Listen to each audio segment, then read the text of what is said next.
aura, and I just like my brain was like AFKing. Yeah, it's And all just good. like No, building the hero. I'm like the building the hero the way I'm used to building. And like yeah. in this second game, I'm pretty sure like I noticed after I put like a second point in it, and I put another point in like the Wave of Terror, but I was just like, yeah, I just want you to like have an actual visual for how absolutely worthless it's it so is garbage to max out. It's literally less than the diameter of your hero is how much it changes from that attack range. It does fuck all. Like it's so minuscule. I don't think you ever max it now. Like you definitely go Wave of Terror first. Absolutely, it did. It used to be almost twice as much. It's been nerfed like 2 patches in a row, I think. I see. But yeah, no, like I think maybe now like you even put an extra point or 2 in the missile, honestly, just because it's so bad. Like if you have heroes that benefit from it, great. But yeah, it's just like I don't ever see a reason to put more than 1 point of it over Wave of Terror and like even missile at sometimes. I think it's situational to max it. Like I hope everyone just really clicked on that imager link just so you see exactly how terrible it is. Like it's +3 stats. It scales god awfully, and the attack range is completely negligible. I mean, a value point in it is great. +7 stats. It's like a free Wraith Band, basically. But after that, it's just like, no, don't. Just don't. So yeah, as long as we're clear on that, I think we're fine. Yeah. Okay, now let's see. What else? Okay, now that stream's up and going, let's get back into the notes. So for game 1, as far as the draft goes, I think we already talked about this a little bit, but the Treant Band was situational against a team that spams it. Totally unnecessary. It doesn't seem like it was a hero that was played by either of their supports. I don't know if anyone has Dota Plus downloaded, but it really does help with this, especially in these like matches where you're playing someone for the first time and you really need to know like what to ban, what they play, and stuff like that. You can see like really clearly what they play a lot of with it, especially if they don't have match data hidden like you guys all don't. Snapfire, for example, was a hero that they played with 100% win rate. So that could have been like an instant ban over Treant, and I think he would have been fine. When you're picking up combos like Drawvenge, I think this is something everyone's going to struggle with just in general until you get tens of thousands of games, basically. Like, drafting is just very, very difficult, and you're not going to really get a whole lot of experience unless you just spam these kinds of games, these CM games. But there's some really important kind of just basics that you need to really think about when drafting. Correct bans. Every single ban, every single pick is going to have an effect on A, your picks in the future, and B, their picks. If you, for example, don't ban out PL instead of Magnus, ban Magnus instead of PL, rather, now they have picks that they can have against Drow Ranger that are really good, maybe better than Magnus, and it affects their draft a lot, even further down the line. So correct banning against potent counters to combos that you want to pick up first are absolutely necessary, like the PL, basically. So you want to really think about that. Disruptor Treant, not really so much. Magnus is like okay, but again, if you're picking up a particular combo, you need to think about and ban out counters to it, because that's the only reason why you can pick up that combo in CM and not be able to do that in pub. You would never first pick Vengeful Drought in a pub, right? I mean, it's just, there's no point. You're just going to get counterpicked completely. There's a certain draft order that you use in pubs and that you use in CM, and there's reasons that it works. The reason why this particular combo works out at all, Vengeful Drought, is because you can have these first 3 bans. So you need to really make use of it. I didn't ever really see them making use of their bans, really. They just kind of relied on getting some comfort heroes and outplaying you in the lane. And so it's like, as far as drafting, I think we really do outdraft them in the second and third game. But it's just the way that they're playing kind of took advantage of you guys. So the next thing I want to talk about as far as the draft goes, when you see Leshrac and Ember bans, like, to me, that's super obvious that they're going for Templar Assassin. Because it's the only hero that both of those lane and perform well against. I understand that not everyone has the kind of experience in drafting CM, and so it's like when you see these heroes, maybe you're thinking of something completely different. But it's like when you see a lot of potent counters to a hero getting banned out, that should just immediately be like a switch getting turned on in your guys' mind, like, okay, well, maybe they're going for this, or maybe they're going for that. As far as the Pangolier pick goes, I don't really like it very much into PL. I understand on paper you guys really like it. Like, he's got a bunch of AoE, he builds Maelstrom, but I think it's just really bad lane for him. Because after you use Swashbuckle, it's like, alright, he's got a Purge, he can just get on top of you immediately and punish you and trade hits really well with you. And then he'll just outfarm you, like, 9 times out of 10. I would have much rather seen something like, I think, Centaur in this particular situation. Because it lets you get on top of the Snapfire, it's good against PL, you can chase down PL, Doppelganger doesn't really do anything, because you've got those stuns and just a lot of nuke, and he can't right-click you. You gotta, like, when you see these early core picks, you gotta think, what's gonna be good against them for the duration of the game? The problem with Pangolier is that he's very easy to dodge with Phantom Lancer's kit. The Doppelganger just completely nullifies most of his abilities, and it's like, it's very hard to get on top of him with the ultimate, unless you have some kind of a setup for it. Or you're just really, really good at Pango. And I kind of noticed that Urchin was really struggling a lot. It didn't really seem like it was a completely comfortable hero for him. He was missing a lot of swashbuckles, wasn't really comfortable with the way the mechanics of Rolling Thunder. And so it's like, if you want to pick these heroes, that's fine, but you need to, in official games at least, you need to be comfortable on them. Otherwise, it's like, why bother, right? You're playing to win these games. You're not playing to experiment. You're not playing to get better. You're playing to win. And that needs to be kind of your thought process, really. So it's like, really, you guys need to work on your hero pools every single day, like in improving it, getting more comfortable on them. It doesn't matter if you're losing games, even. Like, honestly, MMR shouldn't matter as much to you, especially right now when nobody here is trying to go pro. There's no point in trying to get to like 7k, 8k MMR. You should just, if you want to go pro later, great. Like, you have that opportunity. But right now, you need to be focusing on your hero pool, improving yourself, understanding mechanics, and understanding rotations. That should be your number one priority 100% of the time. Like, there's no reason for it not to be. Yeah, I think Centaur was definitely an option. The Rubik pick later was fine. I know Lincoln kind of disagreed with me and thought he wasn't as potent on it as he could be. But versus Bane and Snapfire, I think it's just really good. I think you just have to have a little bit more aggressive of a playstyle in that situation. Versus PL, it's kind of tough being a Rubik because it's like there's not a whole lot you can really do against that hero. But I think the pick was fine. If it was executed correctly. Also, when you guys... Okay, and then it's like...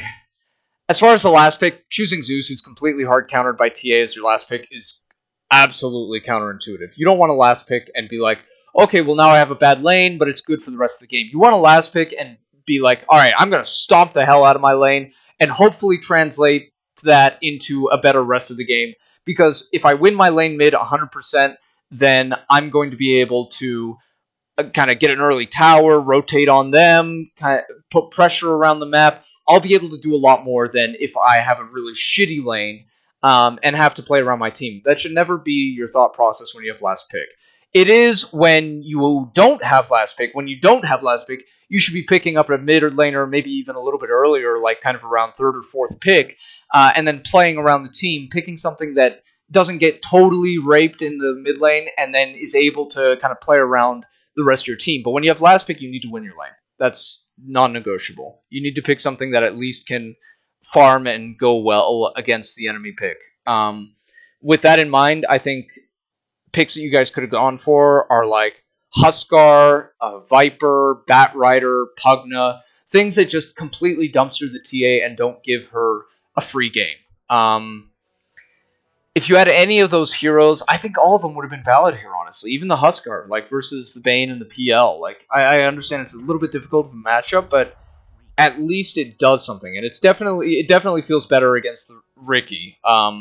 Zeus against this lineup just feels terrible, right? Because it's like, as far as backline goes, they have a PL that can get on top of you. They have a Ricky that can get on top of you. They have TA who can blink on top of you. Like, Zeus doesn't feel as good against Ricky as he did before, especially with the tricks of the trade changes and how Ricky can just blink strike from across the map now at level like 20. It just doesn't feel as good of a pick anymore, I think, especially against like PL who gets 2 items and now you just don't do anything to him. He gets on top of you and you're dead, and there's no real saving that. So I think you guys needed to think of more of a lane dominator as far as that draft goes, rather than, all right, what's good against their team, quote unquote, but might not have the best lane. Maybe you just weren't familiar with the Zeus versus TA matchup, but it's a complete stomp for TA, like 99 times out of 100. If there's ever competent players on those heroes, like there's nothing you can do.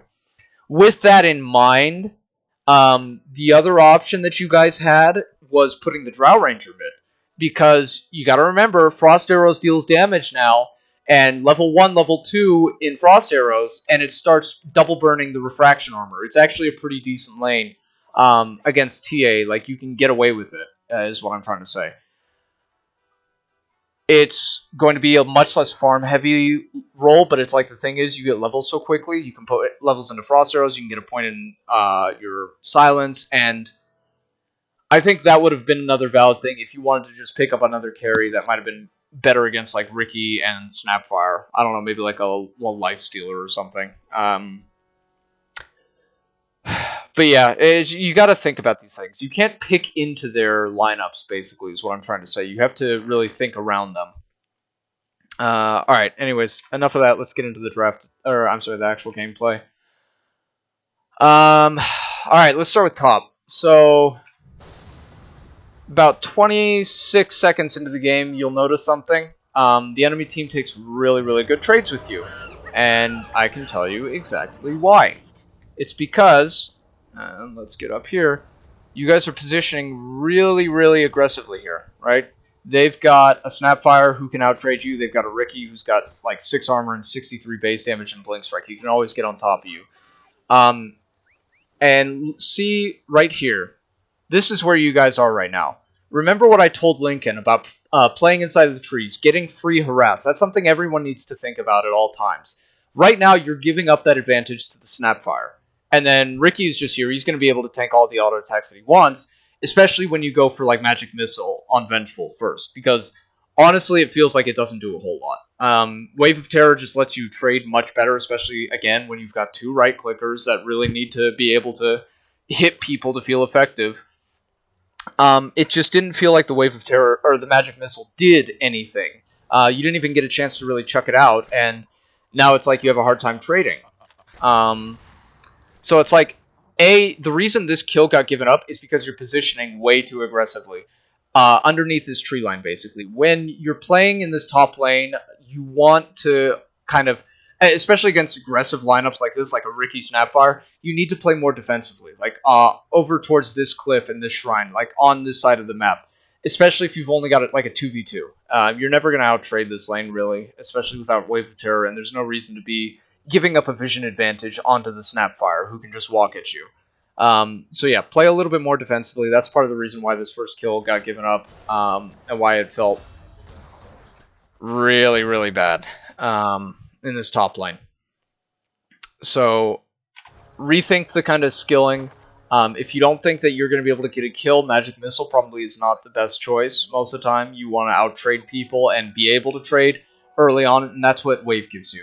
It gives you vision advantage, it gives you the negative armor, and it gives you a little bit of damage on top of that. 60 is pretty significant early on. It's an extra auto attack from the Drow Ranger, essentially.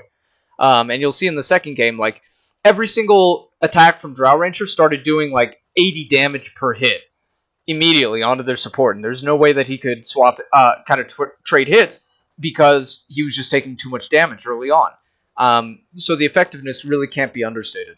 You just always be thinking of what the effective way to skill is. Alright, so yeah, this lane felt really bad because, again, I feel like, Brandon, you're kind of struggling with knowing how to position, especially on these heroes that are really slow and sluggish and get punished by high mobility ones like the Ricky with a Blink Strike, or Snapfire with like cookies, or Slardar who can just like stun combo you out and has like his Q, which makes him walk very fast. This is not the answer right here.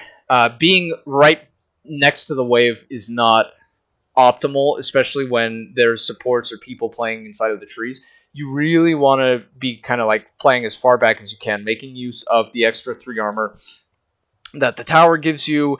And when this isn't going to be contested and your attack animation really has no effect on CS, you want to be playing it up further back as much as possible and orb walking them from max distance. That's how you really position in these kinds of lanes. So skipping forward a bit, top lane seemed really, really rough. It's like kills kept happening for them, and no one really played like... No one really respected their kill potential, I guess, is what I'm trying to say in this particular lane. Like, Riki can just walk at you and trade, and Snapfire is like just a disaster to lane against. I hate laning against Snapfire. It's the worst hero in Dota, in my opinion. So right about here at 3 minutes, it's like, okay, you TP back and then immediately walk right up to the wave without your support. That's playing way too aggressively. And what have we said? Every single time that your TP is on cooldown, you need to be considering, how do I play more defensively, especially against these lanes that are severely out-leveling you now. Level 3, level 2 to level 2 and 1. You always have to play more defensively when your TP is off cooldown. Maybe that means just sitting behind the tower and waiting for it to push in, or just kind of pulling the wave and being with your support. You can never be in this position where it's like you're way up here and you just get gone on by the enemy, because A, you have no vision of this back area right here, so the Snapfire can just get on top of you, and B, the Riki is obviously a much more mobile hero, and you have no escape. You don't have any move speed, you have nothing. So they can just kill you 100 times out of 100. But yeah, I mean, just defensive play is what you need to be doing in this particular position. And I didn't see a whole lot of positioning correctly or respecting the kill potential in that particular lane. Now, maybe something else you need to consider is, well, okay, I mean, they're just able to get on top of me and punish me way too hard in this lane. Maybe it's just time I go bottom, honestly. Like, maybe that's just what you have to do, and then Urgent has to just go top and try and lane 1 versus 2 as best as he can.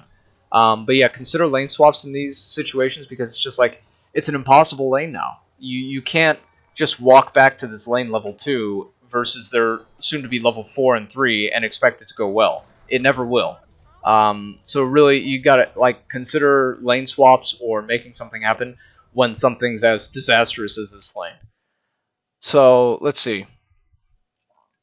Yeah, okay, 4 minutes and 10 seconds in. So this is a characteristic of a very, very good player, this Riki player right here. He's saving his spells to negate yours, and you need to start baiting out the Cloak and Dagger and like playing some mind games with the Vengeful Stun rather than just dumping it out, because if you don't, this is what happens. He just dodges it and it does absolutely nothing, and the trade is obviously much better for him even if he tanks a tower hit. You just need, the thing is, and this takes practice, this isn't something that I expect you to get immediately,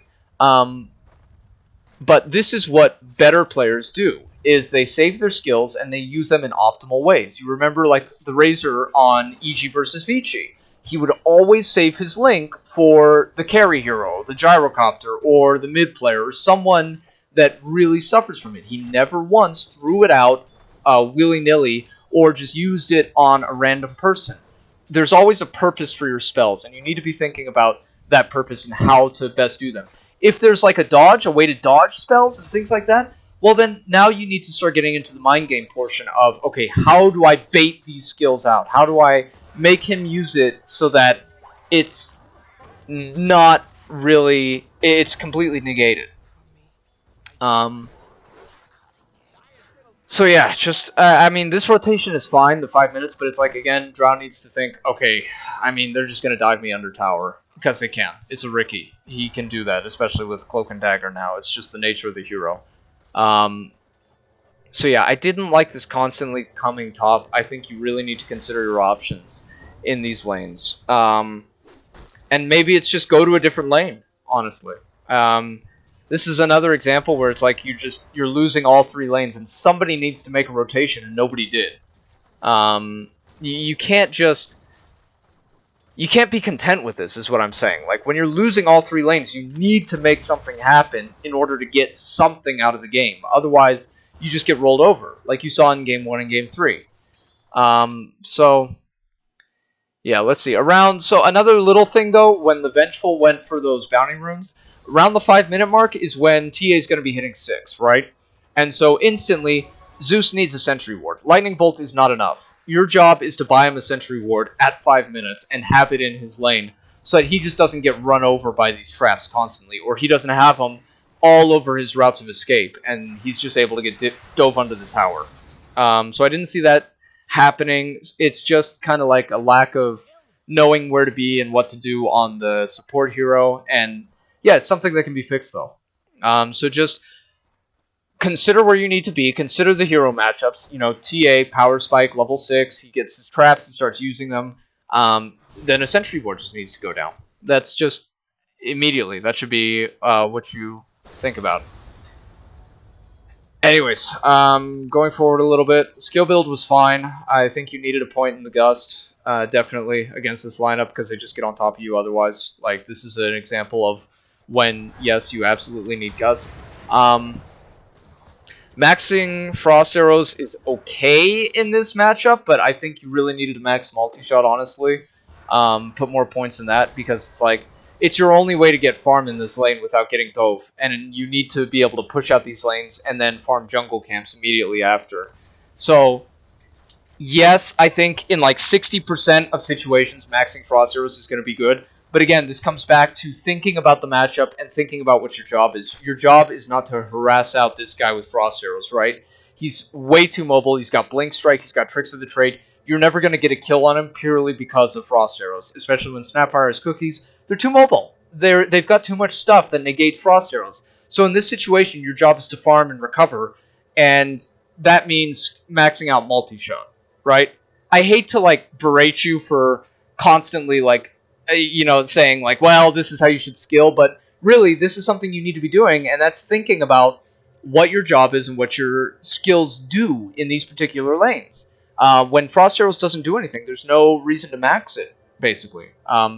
Multi-shot is the answer here, and you just got to rely on your Vengeful to make some stacks for you so you can farm them and come back into the game. But yeah, so around 8:51 is the last thing I want to talk about as far as the laning goes. There was... I mean, you guys are getting a little bit better with this, but the stacking of the stuns and CC, like right there. This may or may not be a kill if you guys don't do that, because I think he's super slow, especially with Frost Arrows now being maxed. That you guys, had like another second and a half, I think. Yeah, second and a half of CC on top of the silence. Potentially, that's a game-changing kill.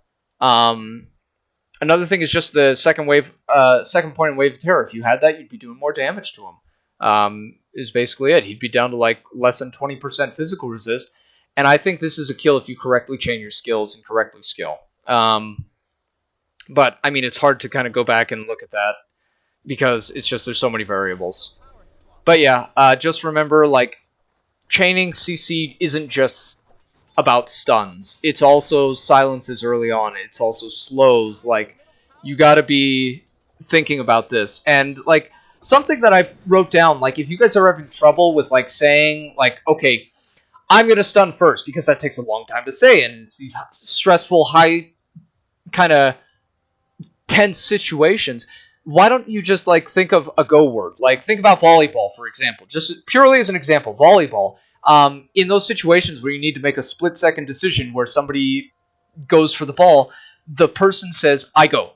It's just a 2-syllable, very, very quick thing to say that everyone understands. I go. Okay, everyone else backs off and lets that person use their spells first.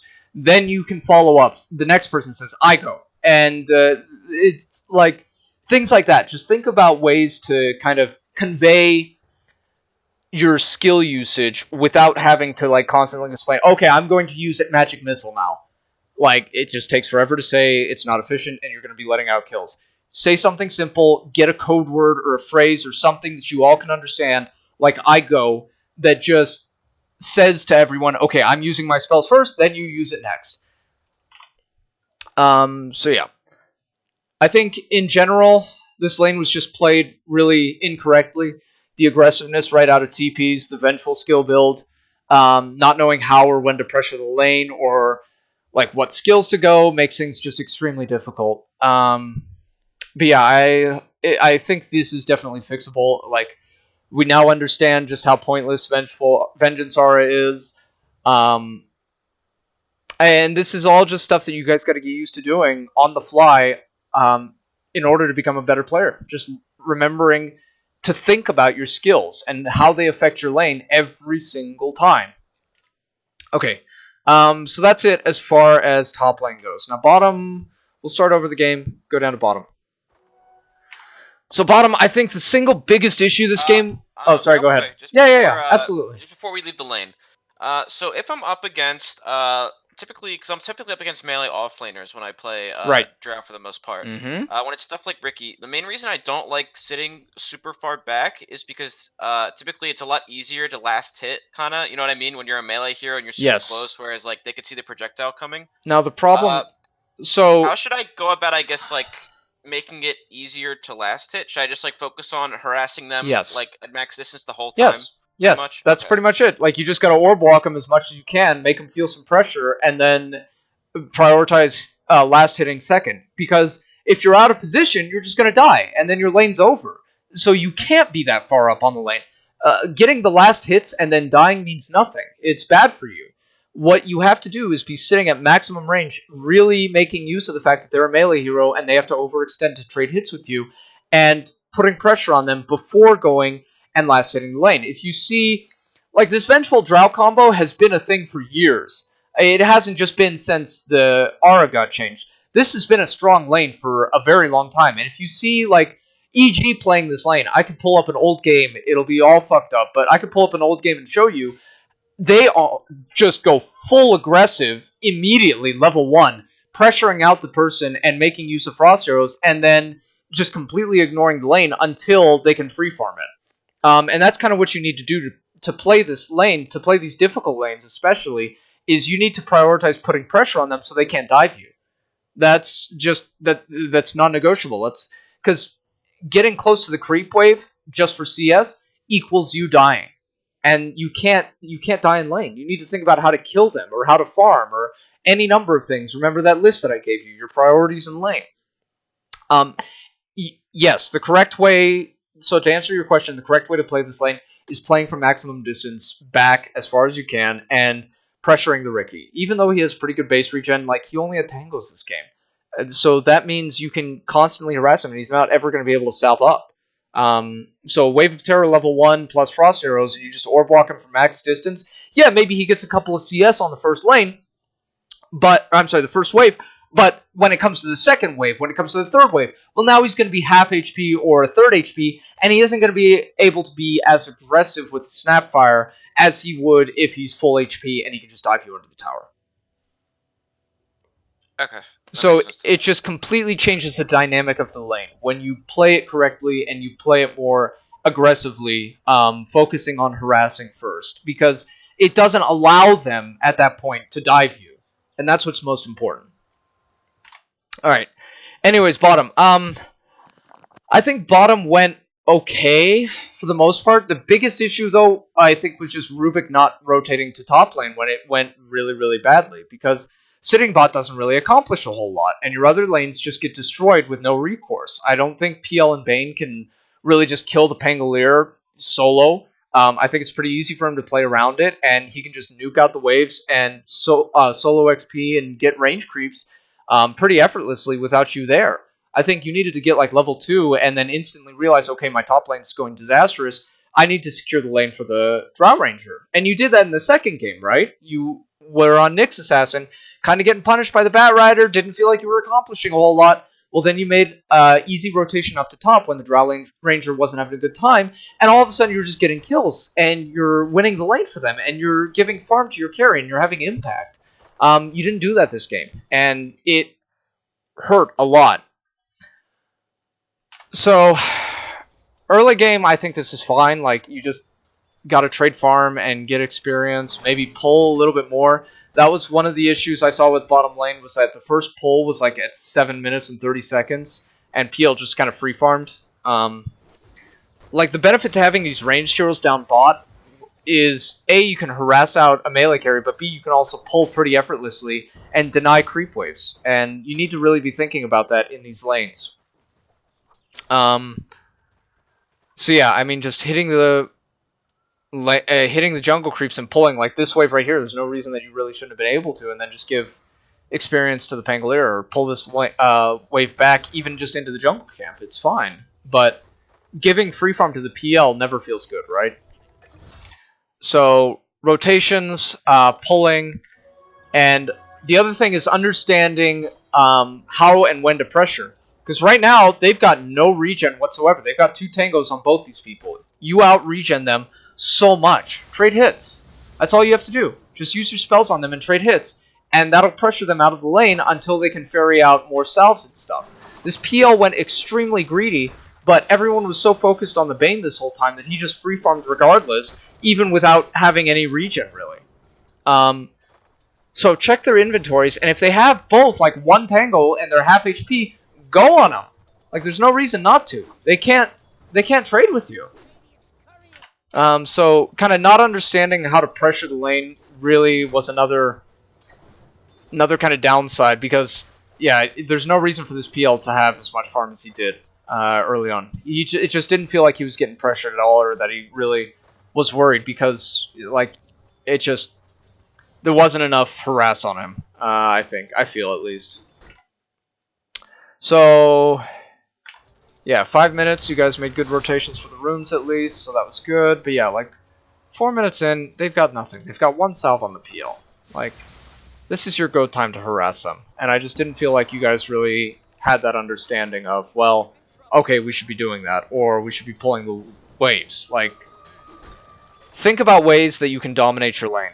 I think this really was a pretty straightforward lane that just got lost because, yeah, a lack of pressure and a lack of mechanics, like understanding when and how to pull this jungle camp.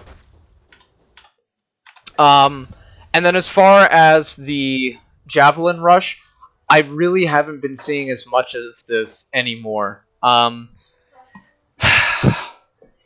In high-level Pango games, it really seems like you need like early boots and more regen rather than this early Javelin, because it's like Swashbuckle does a lot, and it's like once you get that Javelin, you're feeling yourself, right? I mean, you basically like take off 50% of their HP every single time, but the problem is if you just have a Javelin and a Salve here, you don't have the power to do that because you can only Swashbuckle like once or twice, and then the lane's free for them. So the more common build I've been seeing as far as Pangolier goes is getting like early treads or something. So you could tread swap, you get more efficiency out of Swashbuckle, you have the damage, and then you can just straight up right-click the enemy carry, right? Because once that attack speed's coming in, well, now Lucky Shot procs a lot more, and that just hurts more and more and more. And so you can end up dominating the lane. Javelin, for that reason, doesn't give you anything, and early on at least. And it just doesn't feel as good. So I think items really need to be considered on these heroes, and I think that's part of the reason why it felt like you weren't super comfortable on the hero, was because it was just like, it was some kind of old builds, old meta, and then, yeah, just not really knowing, not really landing spells and feeling comfortable. It's just what I saw. But good rotations for the bounty runes regardless. And that's pretty much all I had to say as far as bot lane goes. I think you guys get the point as from that. Let's see. Now let's go back to mid. Mid lane, I wanted to show you a couple of things because, oh man, like there were so many little things that I saw that could have made that lane much more tolerable, even though it's like you're picking a hard counter into TA. Like, I don't know, the pick itself felt really bad, but then secondly, like, There's really no reason to bottle rush this matchup. Like, you just can't. Like, you need early stats in order to really last hit and contest the lane much better against the TA. He's got 65 plus 2 starting damage.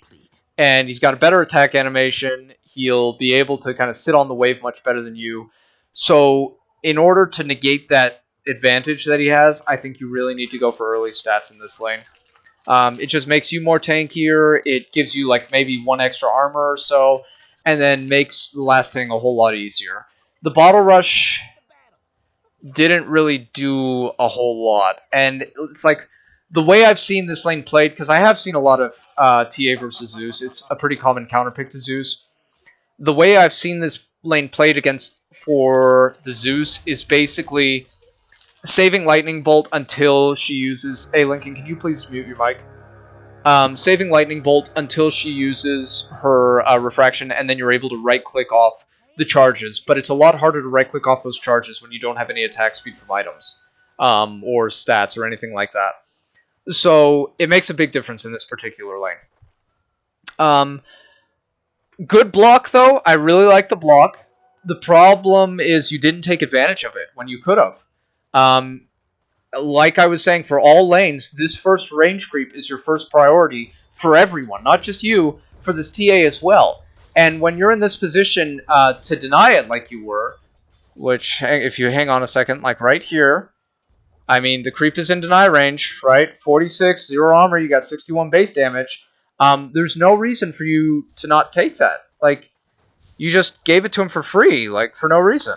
And that was, like, the kind of start of, well, now you're giving this TA a really good lane, because now she gets all the creeps and an early level 2 when she could be put far behind, and you could be level 2 while she's still level 1.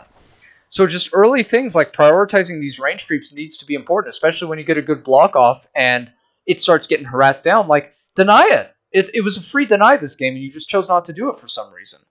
So your last hitting mechanics need to get worked on, 100%. Like, you need to figure out your priorities on this. I don't want to sound too harsh, but I mean, this is important. If you want to be a mid player, like, this is what you have to focus on. This getting early experience and denying it from other people. So yeah, I mean, that's just something huge that you really need to work on. The other thing is Arc Lightning early on really isn't super efficient. I get it, like, you want to be using it to last hit because it's difficult against TA, but you should never be in that position. If this was a better player, he'd just get a wand early, or a stick early on, or a wand, instead of like a second Wraith Band, and then you do absolutely nothing in this lane. Like, and the early point in Arc Lightning just feels terrible. Static Field, the 6% actually helps a lot. I think it's like considered as pure damage, so it goes through Refraction, it doesn't actually take up a charge, and it just harasses her down even more. And then just focusing on right-clicking off the Refraction should have been your other priority. I saw a lot of just blowing spells on her Refraction for no reason. Like, she's got 4 points in it right now, and you're just tanking right-clicks, and then I think later on you just start, like, using spells willy-nilly on her Refraction. And it's just... it's rough. That's not where you want to be. You don't want to be using Lightning Bolt on this and, like, giving her what she wants, basically. You gotta really be thinking of, what do I have to do in this lane to make it tolerable? And in this particular instance, it's right-clicking off the Refraction charges when you can, optimally, right? And then using Lightning Bolt when she doesn't have Refraction. And getting the most out of it, which would be like having a point in Static Field. Because it just increases your damage when you can get it in all the more. Yeah, so that was it. Just a lot of Lightning Bolting at wrong times. Another thing was, like, you've been Lightning Bolting this mid lane all the time, and I saw you tried to, like, D-ward. Maybe you thought it was, like, on the high ground or something like that, and it was just totally unnecessary. Because you have vision control over this at all times with Lightning Bolt. And so it's like, there's no reason to be wasting spells when you think, okay, maybe it's there, maybe it's not, but you should know. And just use them more efficiently rather than throwing them out. Let's see. 350. 350 is the next one. So right here, what's your... just tell me right now, at 4 minutes into the game, what is your priority? What should your priority be? Rune. The rune, right. You have a bottle, you have boots, you should have rune control. There's no excuse for you not to. The TA should never get a rune in this position. You've got 40 more move speed and a bottle. That should be your first priority.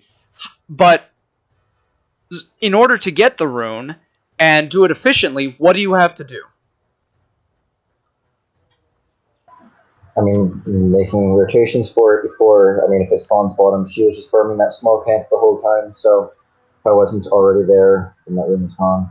Right, but it's not just being there on time, it's also doing it efficiently, right? You don't want to lose like an entire creep wave while you're getting the rune. So how do you fix that?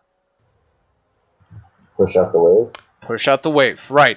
So in this position, when you're full HP and you want to efficiently rotate for a rune, that's when you just got to hit the creep wave, lightning bolt it, and arc lightning out the rest of the wave as quickly as possible. And that way you get your level 5 and you're able to rotate for the rune while pushing this wave underneath the tower so it forces the TA to be there or give up experience and farm, basically.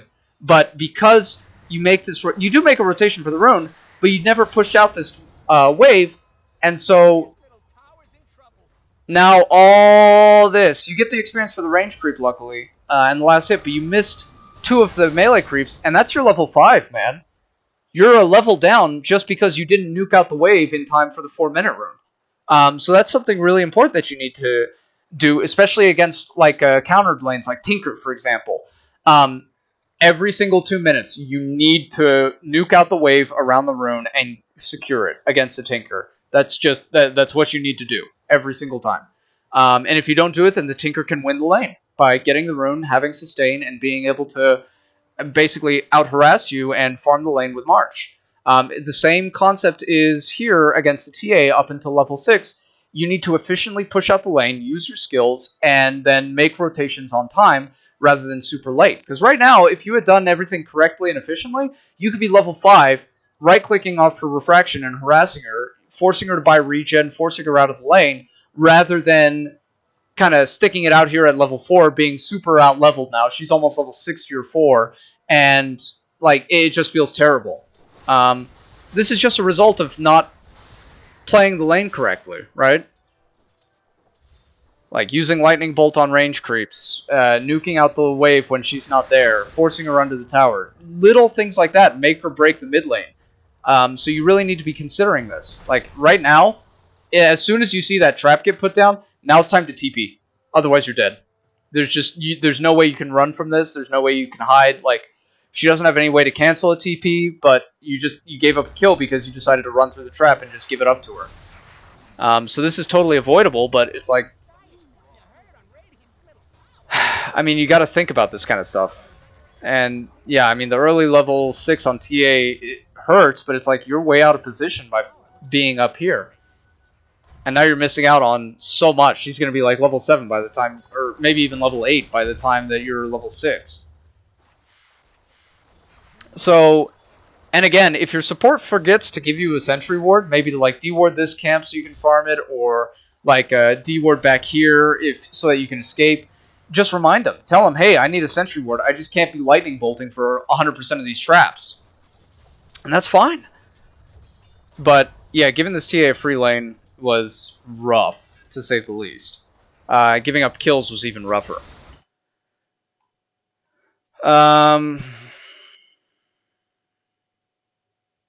Yeah, so in these particular lanes, the mechanics are extremely important.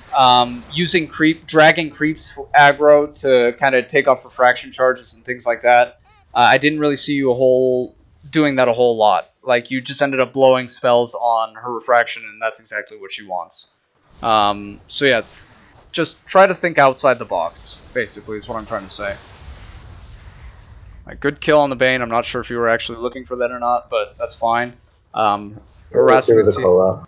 Okay, good. So harassing the TA out with that was correct usage right there. And like all of a sudden, well, now she's down to like a 3rd HP. And if you knock off these refraction charges, now you're in kill threshold, right? So always think about the most effective way that you can play these lanes. And I think there were a lot better things that you could have done here. But yeah, I mean, again, all this is going to come with experience and really practicing what I'm saying right now.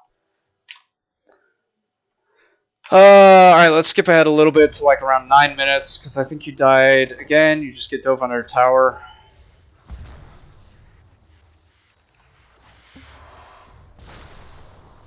Yeah, just using spells on refraction never feels good. You're like a 3rd HP, and this is just a completely free kill for TA, who's level 9 right now. Like, he knows it, you know it. Just giving up free kills like this is... yeah, it hurts. But then, I mean, after this, there should be the understanding that once this lane is going that badly, you need to get out of there and go to a different lane, right? Like, because if you just go back, you're just going to feed. There's no way about it. So I think now would be a good time to rotate, which you do. But the spell usage was just... it hurt. Like, if this PL got one single lightning bolt from you, I think he dies. And then the game is salvageable, because now that's a high level kill. Like, you're getting experience, you're actually getting something. But yeah, you hesitated a little bit on that one. You used it on an illusion another time, and then it's like up here where you see the real PL. Like, you should be able to know which one it is. You use your lightning bolt again on an illusion, and that costs you a kill. That was blind on the floor. That was blind on... no, it wasn't. It had to be targeted, otherwise it would hit the hero. It must have just come into range right as it's being cast on. It wasn't intended to go on a specific unit.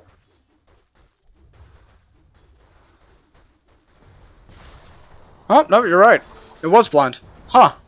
So yeah, that's just really unfortunate then. But, I mean, again, had you landed a single one of those lightning bolts earlier on, you would have killed him there. So, I don't know, like, yeah, in that particular situation, it's rough, but it's like when you're ganking, you gotta be on top of your spell usage there. Because, yeah, he was, like, down to 200 HP, I think, at one point. After that. Yeah, 250, which, if you got one of these off, he's dead. Yeah, so that was it. So, I just think the pick, the item choice, the rushing the bottle, and the arcane boots, and the spell usage, just maybe this was just tilt or something, I'm not really sure, but it wasn't, it needs to get adjusted. And you really need to be thinking about these kind of things in games like this, against better opponents. Alright, let's move on to the team play. I think that's enough chastising all of you. Now it's time to chastise you all at once. So, 10:45. Yeah, so this rotation is fine. Taking out this shrine, even though you don't get the Phantom Lancer, it's like you can go for stacks potentially. You get these runes, that's great, but yeah, you get the rune right there. It's like the kill doesn't feel good. Let's see. Moving forward a little bit, I think 10:45. This was the first rotation at 10 minutes and 45 seconds from the position for Rubik. Just doesn't feel like it does a whole lot. I really would have liked to see this happen sooner, especially when there's so many heroes up here. Like, there's just not a whole lot you can do right now. It's just not... it's just like... unfortunately, like, I get you feel like you have to be there, but it's just... it doesn't do anything. No, at this late into the game. Let's see, going forward... yeah, 12:30. Yeah, like these rotations just don't accomplish anything when they rotate all these heroes top. They just give up kills. Like, you can't really be playing around this tower unless you're behind like 4 heroes basically. You should really try playing with your core a little bit more. 12 minutes and 30 seconds. The supports can't really play around Zeus this game. Like, doing this stuff mid lane is completely pointless. A, he has no kill potential, and B, camping mid lane just does absolutely nothing. I think Pangolier had to rotate with you guys as 3, honestly, while Drow just farms the jungle or hits mid lane or something. And then either Zeus sits behind you, so he can get off spells or farm stacks in lane and then waits to use his ultimate, like another way of farming and getting back into the game. The issue with the first situation, I think, this game was that you just can't really sit behind anyone because of the nature of their heroes. PL's free farming, top has a free lane, mid's a disaster, and when you lose free lanes like that, it's hard because of, I mean, the draft is going badly for you, the game is going badly for you, there's all these heroes that can get on top of you, and you can't really accomplish anything. And so I think the solution really in this particular situation is just you got to go farm. You can't really get kills. So it's like, yeah, max arc lightning, but it's like, while you're doing that, you got to be stacking and pulling like safe camps, like this hard camp down here or this one over here, and farming those. That's literally your only option because you don't accomplish anything otherwise. And you kind of felt it. Your farm was really lacking. Now, this 13-minute mark rotation, I wanted to just go on real quick. This is your first teamfight rotation, and you're going in. You've got a little bit of vision, but really it's mostly blind, especially against a Ricky, right? And the TA traps, like 2 heroes that make use of True Sight, and nobody is there to put down wards. Venge has like 1, and everyone just walks in blind. Like, you're playing around this ward, yes, but then you're going past it into their vision around like this shrine, and you don't have any detection. You have no way of initiating on people, right? Rubik has no mana. Drow is like half HP and no mana. You're not smoked. You don't have anything up here. Like, these towers are gone, all of them, and all your vision is around bottom lane, and you have a T1 bottom. I think this rotation is just silly. It's bad team play from you guys. And I'll call it for what it is. You're not smoked. You're not really making a rotation. You're just walking in blind and dying. And that's what's going to happen every single time against these teams. When, like, they see you right now. There's a Ricky right up here. And he's going to get the jump on you guys. The Bane's up here. Everyone else is positioned. The Snapfire's way out here. You have no way of initiating on people. You don't have any spells that can CC them or anything like that. This entire rotation is like a result of you guys feeling that you need to do something, but then doing it incorrectly. So yeah, Pango comes out, gets off the roll, which is fine, but then it's like, didn't really understand using the side of the map to roll backwards instead of going all the way around. Missing swashbuckles, everyone's just kind of doing their own thing. Venge didn't put down a single sentry ward. It's just a complete mess. They're on top of you, and that's what they want to do. And it's like you're giving up PL free farm right now, essentially. So it's like, if you want to make this rotation, that's fine, but you need to smoke, you need to get vision down, especially against TA traps and Ricky, and you need to take it favorably. I think the answer, if you really wanted to do something, was just gank the PL. Like, that's pretty much your only option here. You're getting stomped in 4v5 engagements because of how far behind you guys are, and because you're taking these kind of team fights in just really silly ways. Like, there's no reason for you to just walk into them with no mana and no skills and no initiation and no true sight. So it's just, you got to consider these kind of things. Now moving forward a little bit more to the 15-minute mark.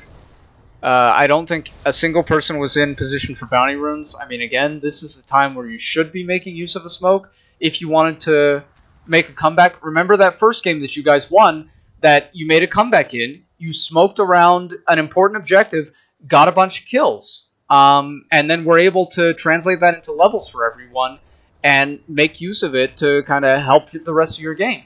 I just didn't see that this game. Everyone's kind of split up doing their own thing. Like, Zeus is in the jungle, Pangolier's down bottom, Drow's in the mid lane with all the supports sitting in front of him. Like, it's messy, and you guys are giving up kind of these kills because of it, like up here, and you're not accomplishing anything because you're not playing together as a team around this important timing of 15 minutes, right?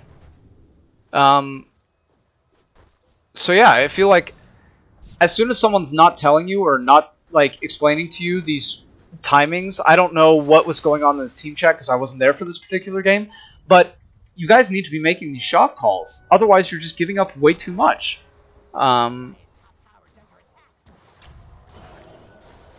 So yeah, this is fine. You're making these kind of plays around people. Ricky gets in way too aggressively. What did I write down for this? Oh, wait a minute. Yeah, this was 1522. So the first thing I want to talk about is the Rubik right here. Because when you're getting these free kills, it is never, ever, ever... I understand you're trying to, like, secure it just in case she jumps away, but it is never, ever, ever your job to steal these from the carry. Drow needs this to get back into the game. I mean, that's, like, the 262 gold is another half of her Band of Velvet skin, right there. And it just makes such a huge difference. It's never your job to just kill steal these. Even the Vengeful, you'll see this, like, the Vengeful did it correctly. He even stopped attacking him when he could have given another auto attack just to try to give Drow the last hit, and then you just came in with a brain sap. That's a huge misplay. You should never be trying to get these kills on the supports when your carry has had such a bad game, and every single little advantage like this matters. So it's like these 2 kills are good, but they could have been so much better. And the dust is like, I understand the use of the dust right here, but it's like you had a ward, you had the Zeus coming up, there's no need for it, you're just giving up another like 90 gold for nothing. And then yeah, you got the kill on that again, unfortunately. So I mean, like, the kills are good, but they don't do anything on Rubik. That's the problem. They do things on your cores, like maybe that's a faster Axe for your Zeus, or maybe that's faster Hurricane Pike for your Drow that now they're not going to get because you took those 2. I mean, that was 500 gold that you took away from your cores just by doing that. So, like, supports really need to remember their jobs, especially in these situations where you're getting free kills. And it's not ever, ever, ever to kill steal. It's to secure the kill in any way possible for your cores and try to secure their game as best as you can, which you're just not doing right now. The other thing I want to talk about around here, both the cores, without any escape, die immediately, and the supports are nowhere near them. You guys are, like, you're dewarding a part of the game where nobody wants to play, nobody wants to farm in that, right? Drow, like, doesn't have max multi-shot, so farming the Ancients is really rough for her. Zeus wants to kind of stack and pull these camps. Maybe he can play around here, yes, but it's like, he wasn't there, and you need to be playing around your cores at that 15-minute mark plus. Positioning your wards and your vision and everything that helps them, not you. And the second part that I really hate about this ward is, one, there's nothing around here that you're trying to get. There's no objective. They're going to be playing for Roche soon, right? They've got PL, they've got TA, they've got Ricky. This is a great Roche lineup, and you guys aren't respecting that at all this game.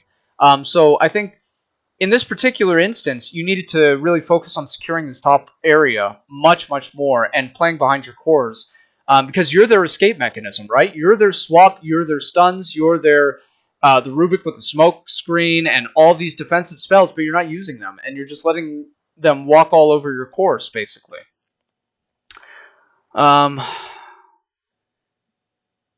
Yeah, getting into it, I think it's like there's a couple of small things, like just maximizing just the play styles of like Vengeful Spirit and getting off your spells. Now, this first swap onto the Drought is awesome, but then immediately after, right when you see this guy right here and you're positioned and you have another swap, you need to swap out this Bane. Cancel out this Fiend's Grip immediately. There's no reason for you to like be afraid of dying. It's not your job to live and to back up and do stuff. You just want to dump your spells and make sure that your cores are as comfy as possible for these team fights. Letting him get off a full duration Fiend's Grip and then dying anyways, it's just not optimal. And so it's like, it's just kind of a disaster there. And it's like, it's, again, just simple things that could be avoided. Zeus coming way too far out, not sitting behind his team is another one. Positioning and really the mental playstyle of, like on Vengeful Spirit, I'm not afraid of dying. I just need to secure the game for my cores and be in the middle of everything and fight. Like, if I die, it's whatever. I still have a Vengeful Spirit. But that's the mentality that you have to have. That's the playstyle that you need to keep when you're playing these heroes and when you're in these engagements. So just little things, yeah. And then 19 minutes, like again, it feels like that last rotation that you made, like around the 13-minute mark. I get it. You guys are feeling really stressed out and pressured. Like you need to make a rotation, but what are your priorities when you smoke?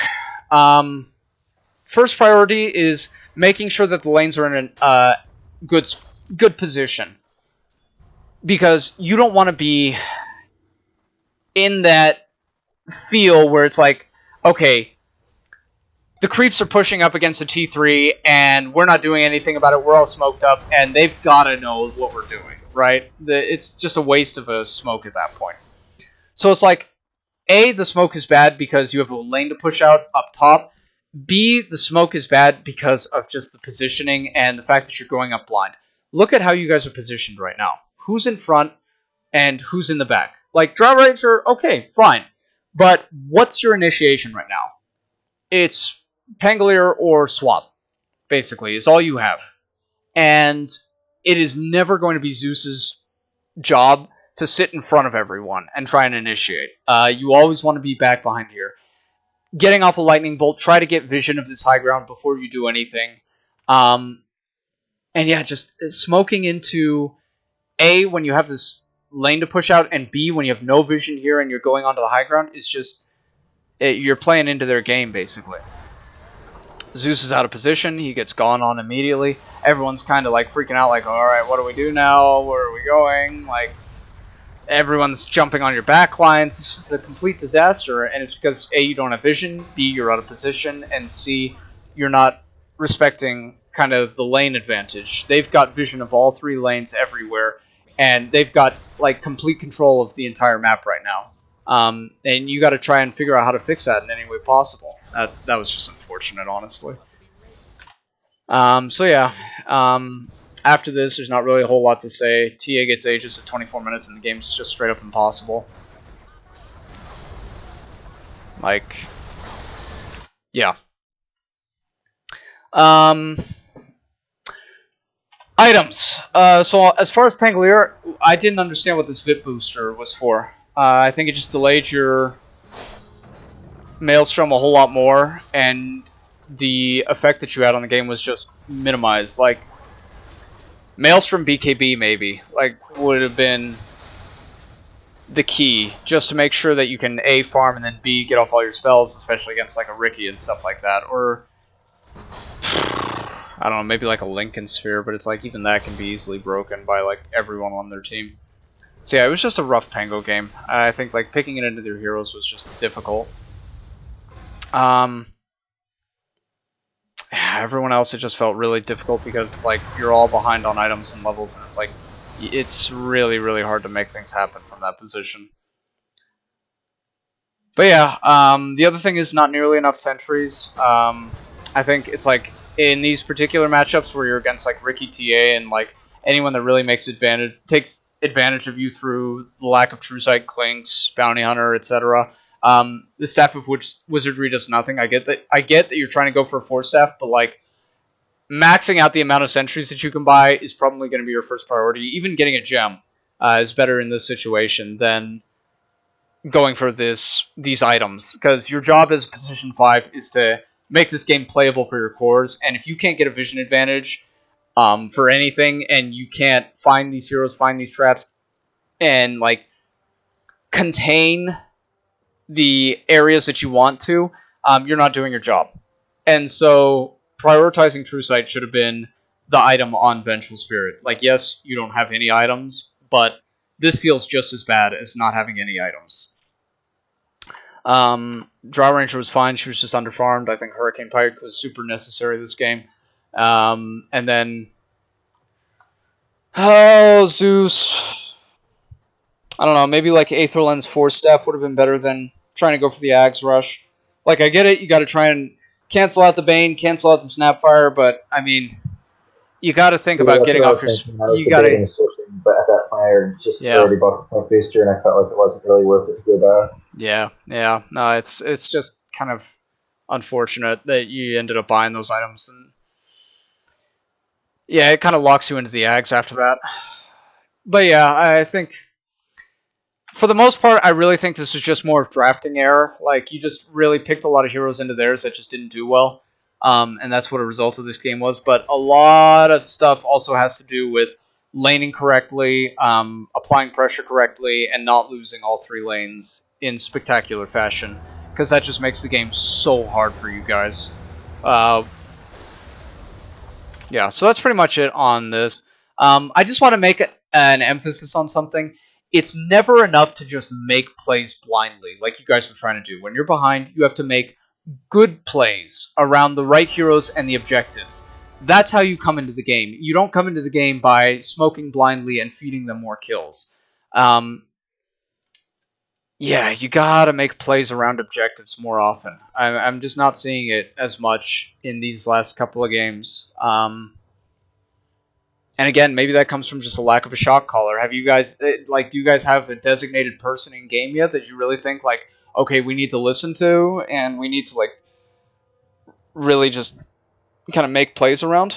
Is there someone that does that right now, or do you think like, well, that's not really happening? I mean, the closest is probably Zach. He's usually the one that calls out for bounties and outposts. Okay. But Yeah, I'd probably say Zach too. Okay. Well, then you guys like Zach, you need to be on this stuff where it's like playing around objectives constantly.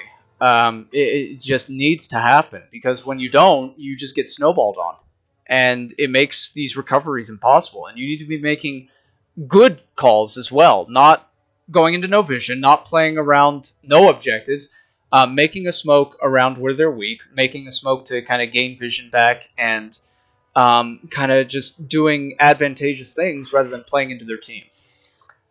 All right, now for a little bit more feel-goodiness. Let's go for the one that you guys did win. I think there was a lot of phenomenal plays in this game. You did change up a little bit how you were playing, but again, there were like some really, really rough points that could have been avoided. I think a lot of it is just not being comfortable on heroes. Like, I understand Lincoln doesn't play a whole lot of Nyx, even though it was a really good pick this game, and it's just going to come down to practice, guys. Like, I understand that it's rough losing games to people like this, but the fact that you're winning even one game just is testament to how much you guys are improving. The rest of it is going to come like through experience, through playing many, many more hours, and just getting used to kind of all of this information that you now have to get down that I'm trying to give you. So let's see.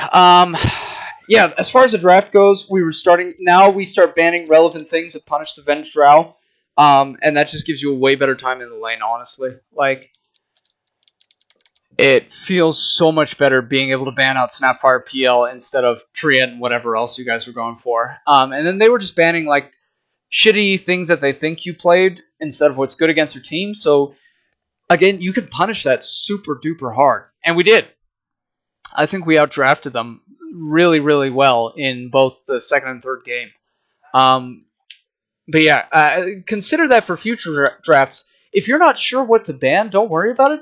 But just ban things that are good against your team, or that you think, well, I really don't want to let them get that. It isn't necessarily, and it doesn't necessarily have to be a comfort thing. Comfort picks only go so far in this meta, right? It doesn't have to be like, well, we don't really play well against Storm Spirit, we don't play really well against Winter Wyvern, let's ban that out. I think it's more deciding what's good against your team to go for. And you see the really benefit of doing that in our draft is that it helps you in these games. Let's see, skipping forward a little bit, the Lycan pick early was just complete trash from them, I think. It made the Legion pick to me super obvious and really strong. Combine it with their 2 supports, I mean, it's just like a complete no-brainer. Legion is just amazing against all of these heroes. The Slardar pickup later was just picking into the Legion, which isn't good at all. And it doesn't do well against Drow Ranger either.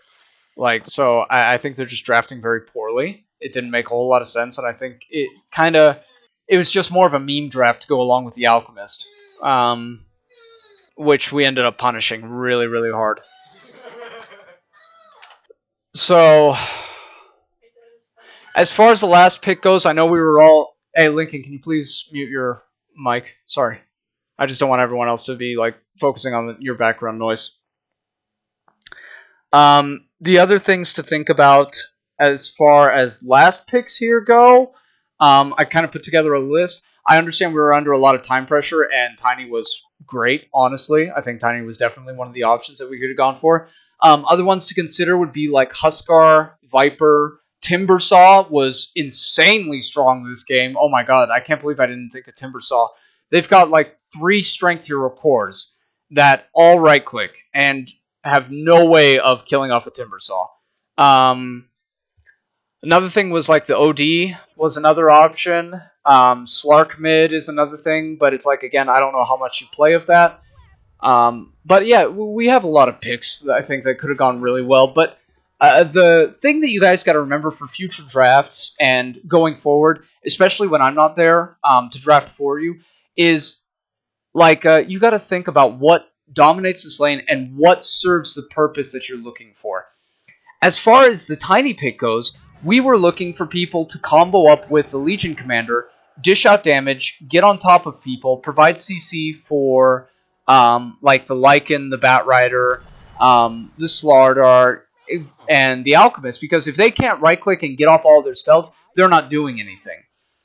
So as far as that goes, I think Huskar and Viper are really, really good for creating like a little bit of CC, not necessarily for the Lycan per se, but not allowing them to right-click you, which is super important for the Slardar, the Lycan, all of his units, and the Alchemist too.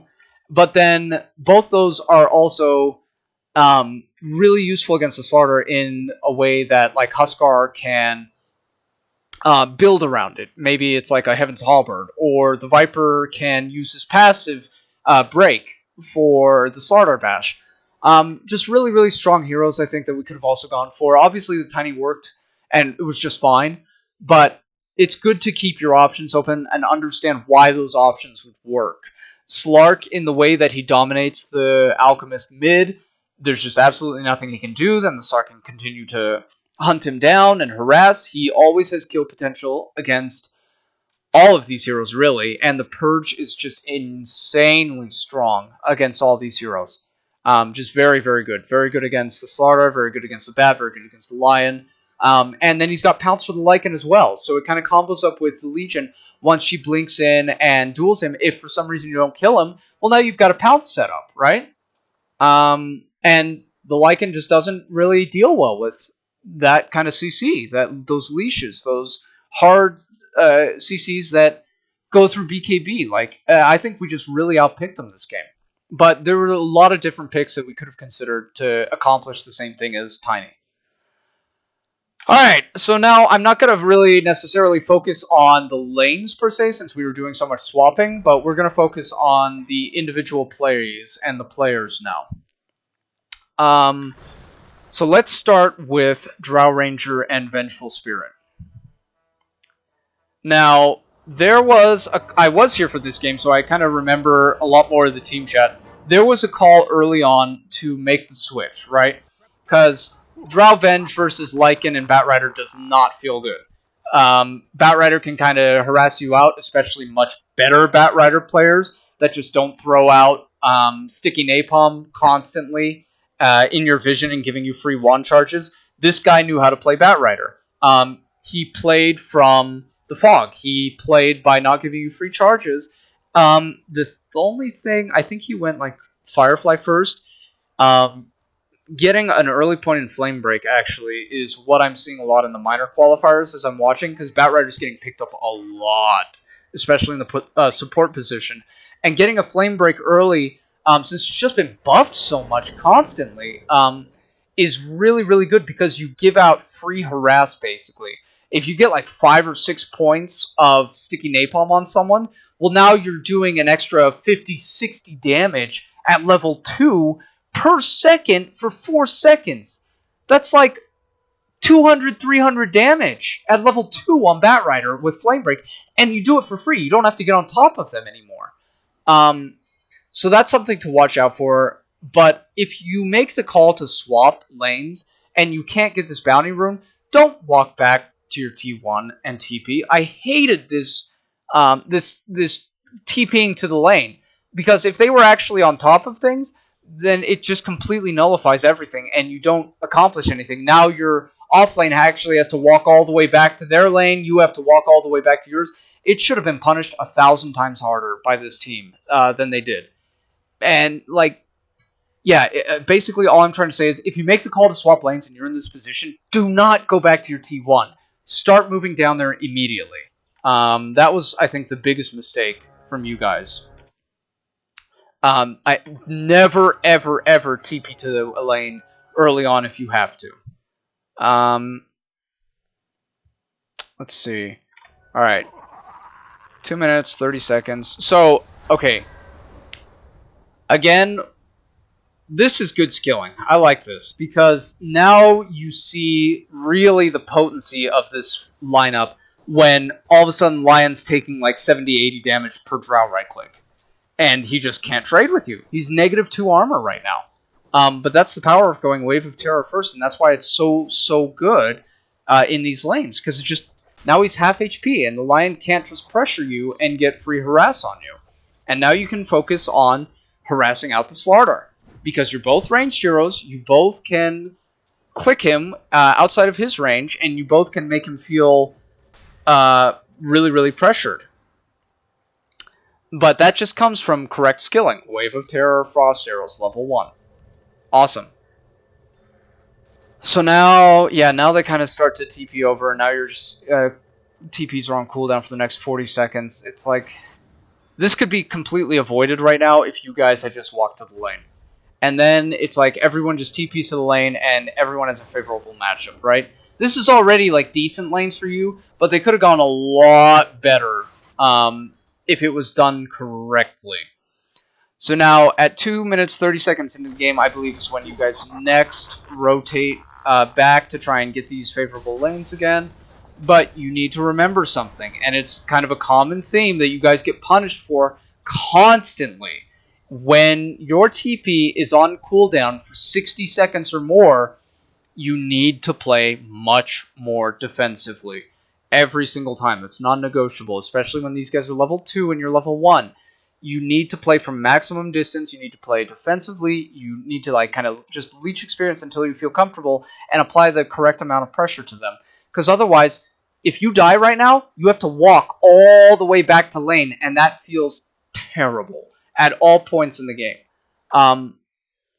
The other thing about this is, Drow, you need to be buying more mana regen. I don't see you buying mana regen enough on this hero, and that's how you pressure this lane, by constantly spamming out Frost Arrows against these heroes that have no real escape mechanism. But if you can't do that, well, then now this guy just sits at full HP and feels free to dive you whenever he so pleases. If this guy's down to like half HP or a third HP, and you constantly apply pressure, he doesn't feel confident enough to dive you anymore, and he doesn't get those kills. But dying in this lane is a result from not buying regen and not applying pressure to him. So, yeah, 2 minutes, 30 seconds, you gotta play more defensively, even on the Vengeful Spirit. Because now that you die here, you're out of the lane for 60 seconds. And it just, you can't be in that position. You can't be leaving Brandon to be soloing this lane early on when this should be a really good lane for you guys. Yeah, more regen, better positioning. That's kind of what you need to do, especially when you're playing musical lanes like this. Now, 309. Remember what I said about laning? This was a previous game. Laning Drow Ranger against Bat Rider. You gotta push out this lane, or better yet, keep equilibrium. Because this principle for offlaner applies for just about anyone that can dive you under the tower. Auto attack the waves if you can get away with it, or I mean, nuke them out if you have to by having multi-shot. But you can't let them get these creeps underneath your tower and then just walk at you, because that gives up kills. And so, in this situation, auto attack the creeps always. because what your goal is to keep equilibrium. You never want the lane to push forward and give the offlaner free experience, or push under your tower and let the offlaner dive you. You want to keep the lane right at that corner of the tree line, in front of your tower, where you're most safe. If you're not pushing out the lane in this situation, you're not doing your job early on as carry. So always think about that principle. How can I auto attack the creep wave and get experience or farm if I can, or better yet, keep lane equilibrium. Keep it at that corner, not pushing, not pulling. Yeah. So, I mean, obviously you juke around, you get dove, die. And then I just wanted to ask you, in this position, your TP was off cooldown, but you still walked to the lane. Why'd you do that?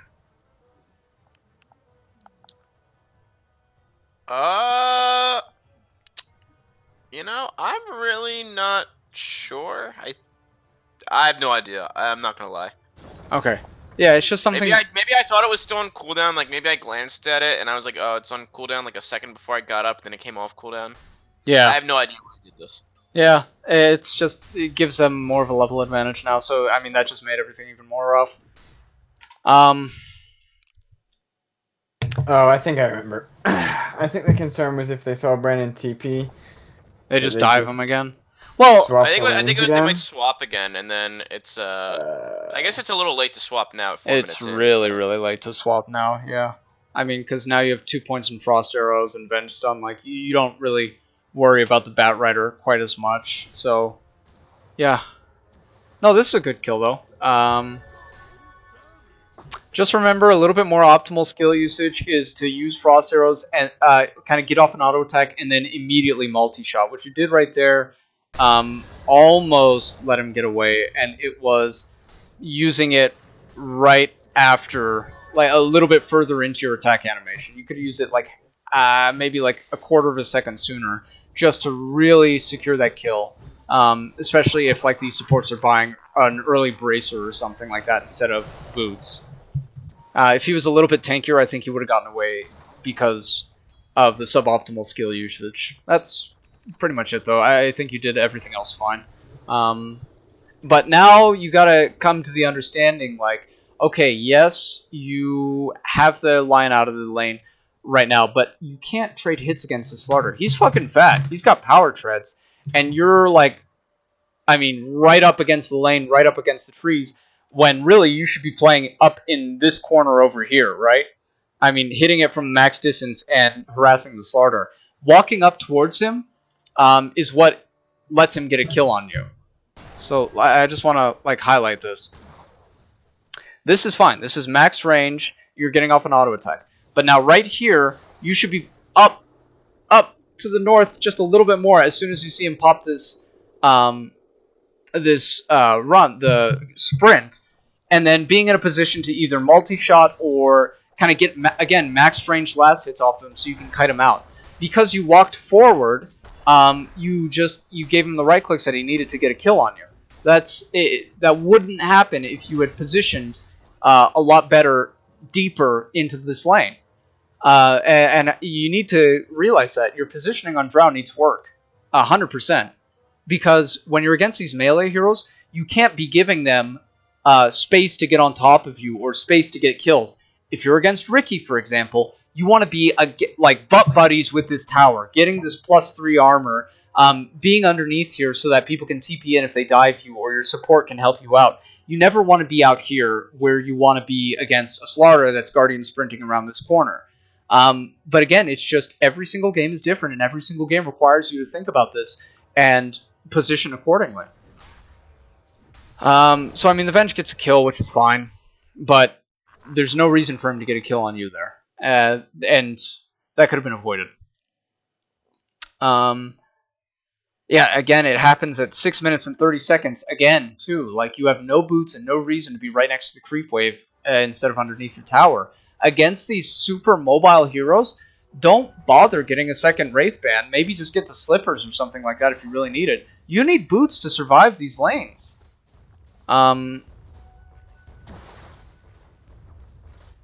Yeah, I mean, it's just 5 minutes in and you're level 3. It feels really bad, but it's because of these early 2 deaths and walking back to the lanes.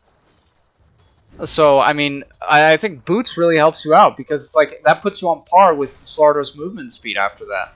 And then he can't just run at you anymore. You were able to kite him out. That's kind of an important part of these lanes. Is the double Wraithband build is only good if you can stay on top of these heroes. If they can get on top of you, or they have boots, or you can't get on top of them, well then you need to think about getting early move speed, itemizing around it. So yeah, 6 minutes 30 seconds. I think you get up way too close to the creep wave, and then they just go on you. Yeah. See, that's all it is. Just getting right up next to the creep wave when you don't have to, not applying any pressure to the Slardar with right clicks, and then he feels free to dive you with full HP. Like right here, you should be positioning up around this little fire pit. But you're not able to get right clicks off on him, and he's able to just get on top of you, and that translates to a kill. Remember what I said earlier, like in the last game, this animation advantage of being closer to the creep wave means absolutely nothing if you're out of position and giving up kills. Like, CS doesn't mean anything in that situation. So the Nyx comes up top, which was very, very good. Very nice heads-up play, understanding that, alright, bottom lane I'm not doing anything, I need to secure a kill, or secure this lane on top for the Drow. And you do. Like, yes, I mean, the stacking stuns was there, but honestly I think it was fine. He was like 0 HP and he wasn't getting out anyways. But, I mean, again, it could have been... I disagree. I think that damage helped. But you don't need to use that for damage, is my point. Is stacking stuns doesn't do anything. It's like, there's no reason not to wait a little bit longer, or just like right click. I mean, it's 140 damage, you get that in 3 right clicks. Your attack speed is 1.23, you have the Drow hitting him, you have the Venge hitting him, you have you hitting him. Maybe you didn't even need to use Impale if you all just right clicked him, and then that saves you 115 mana. But stacking stuns is almost never the solution, is what I'm trying to say. It's just more efficient to use them correctly every single time. If you can. Just remember that. I mean, yes, it worked out, but again, there's going to be times when it doesn't work out because you didn't do something correctly, if you're not getting in the habit of doing everything right. So, good play, understanding that the line was out of position and then harassing out the Slardar. Great positioning from the Vengeful. Getting out of the way of that AoE stun. That's fine. You guys are securing the top lane. This is really good play. I really like these return kills. This is just very, very nice. I mean, it's so different from that first game and that third game, right? Where it's like you had 3 really bad lanes, but now you make rotations early on these supports, and it makes a huge difference because now mid lane's going really, really well, top lane's going really, really well, and you don't feel as pressured anymore. It opens up the map. It keeps things feeling good for you. Everyone's getting levels. Everyone's getting farm. You're keeping these outposts. This is the importance of making these rotations when you're doing really badly in a lane. Like, you can have better impact elsewhere rather than just constantly coming back to the lane and dying. The Wyvern in the third game. Again, you can have other impact elsewhere rather than just going back to the same lane and dying. You did it this game. There's no reason not to do it the next game. And I think that's pretty much about it. Alright, now let's move on to Tiny. What time is it? 5 minutes. Okay, so we're about an hour and 30 minutes in. Yeah, we got plenty of time for this. Okay, so let's rewind. Start looking at the mid lane now.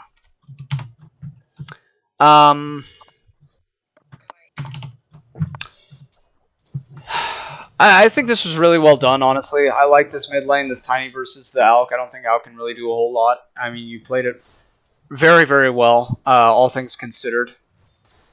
Not a whole lot I would really do differently, although the skills, I think, was the biggest problem. Because in this particular game, I don't think it's Tiny's job to farm. Do you? Maybe you disagree with me?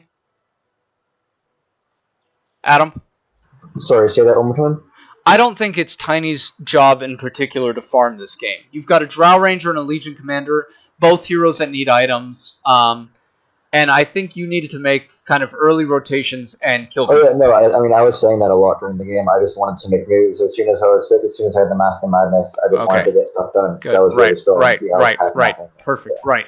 So I don't think that the maxing tree throw, or the tree grab this game, enables that particular play style.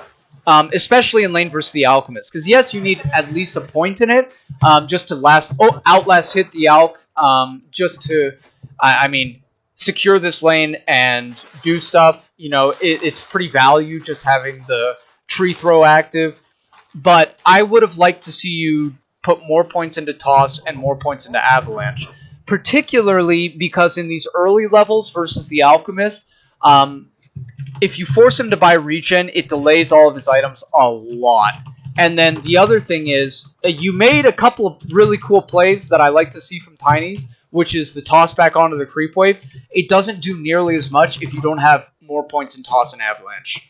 And so it's like, the tree throw, maxing tree grab is more a farming oriented style. You want to be stacking camps and taking them if you're maxing it, which you didn't do. And then if you want to go around killing people, maxing your other abilities is almost always the way to do it. The first point, fine. Putting 4 points into it, I think, is a little bit excessive. It doesn't give you more of what you need, which is dominating the last hits against this Alchemist. It doesn't do a whole lot more. And prioritizing early range creeps again, but we talk about that all the time. I'm not really going to bitch out you too much about that. Yeah, the more points in tree throw just don't do as much as maxing out Toss to toss him back onto the range creep, or maxing out Avalanche to get more damage onto him and pressure him in this lane. So just be thinking about that.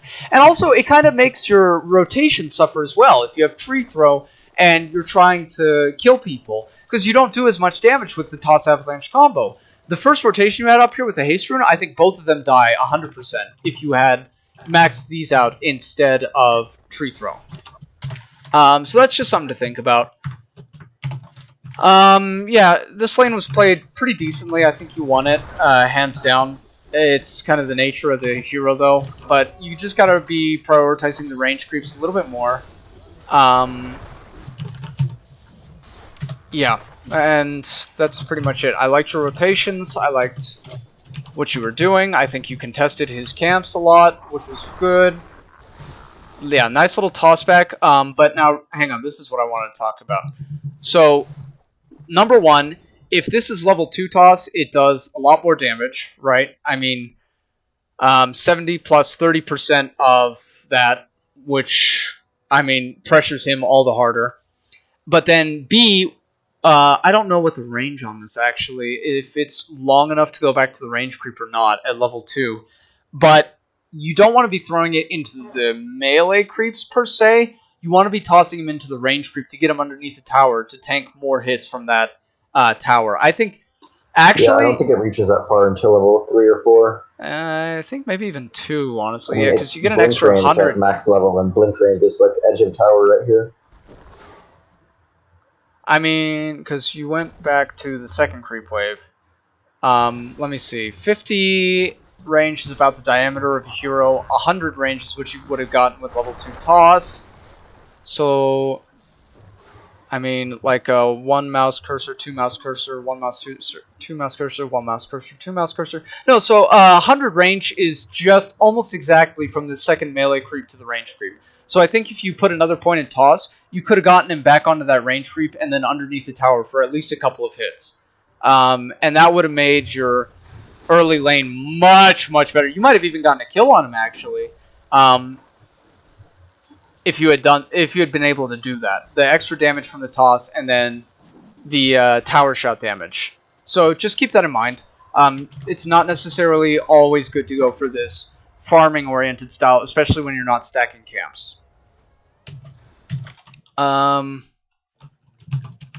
Yeah, and then that's pretty much it up until your first rotation. I think this is a lane that you played really well.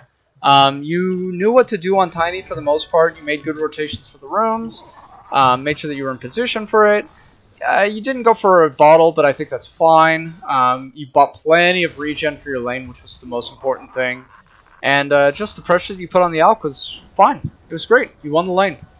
This was a really good performance from you in this lane. I liked it. I liked seeing it, and I think you played really well in the Tiny. I think this is a hero that you should really consider more often, maybe, in these lanes. So yeah, wanted a couple of words of encouragement for you. It doesn't all have to be bad. You did really well, and I just want you to know that. Alright, let's move on to the Legion Commander and Nyx. So, yeah, right about here. So first thing I have, good lane rotations. I loved the call out from the Legion, understanding that you're not going to lane as well against the Slaughter and the Lion as you would the Batrider and the Lycan. Great clicks from Lincoln. At least you secured one of the bounty runes. That was super important against the Alchemist. Doesn't give him 4 of them right off the bat, and so it's like, yeah, that's big. You might not think it is, but 3 versus 4 is actually a huge difference. So great lane rotations. Really like this. I think for the most part, it's like a little bit of struggling, understanding like how to trade hits and when to go in on this. I think you should have focused the Lycan, really, even though he's got this early headdress, and it's like, it's hard to harass him. The Batrider is really difficult to go on for both your heroes. Now, let's see, 3 minutes and 45 seconds when you guys are back in the lane against the Bat and the Lycan is the first thing I wanted to mention. So let's skip ahead to that. Okay. So in this... Just real quick, we're recording these, right? Yes, I am. I've got the stream awesome. going right now, and it's going to be going up onto YouTube later. There's no face cam today, again. But yeah, this whole session is going to be recorded. I'm going to be recording them from now on, so you can go over them whenever you want. Alright, sounds good. I gotta go. I'll watch the rest of it later on. Okay. I'll see you guys. Alright, see you later. So, alright, in this particular lane, now the strength of Legion Commander versus Batrider is the press the attack. Because when he gets stacks up on someone, anyone, doesn't have to be you, it could be the Nyx Assassin, you're able to purge that off and prevent a kill. I understand that the second point at overwhelming odds feels really, really good against Lycan. I mean, he summons those wolves and then just takes a shitload of damage.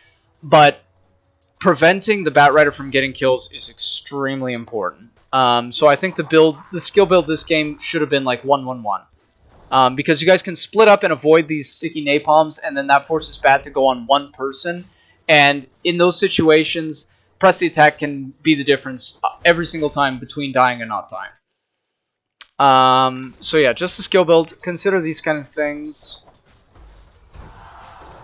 Oh, also in these lanes, you don't have to go for the second point and impale. Against someone who really relies on having mana and spamming out spells, an early point of mana burn can be deadly. So you should definitely consider that when in these lanes where, I mean, Lycan has a super fragile mana pool, has to spam out summon wolves or buy more mangoes.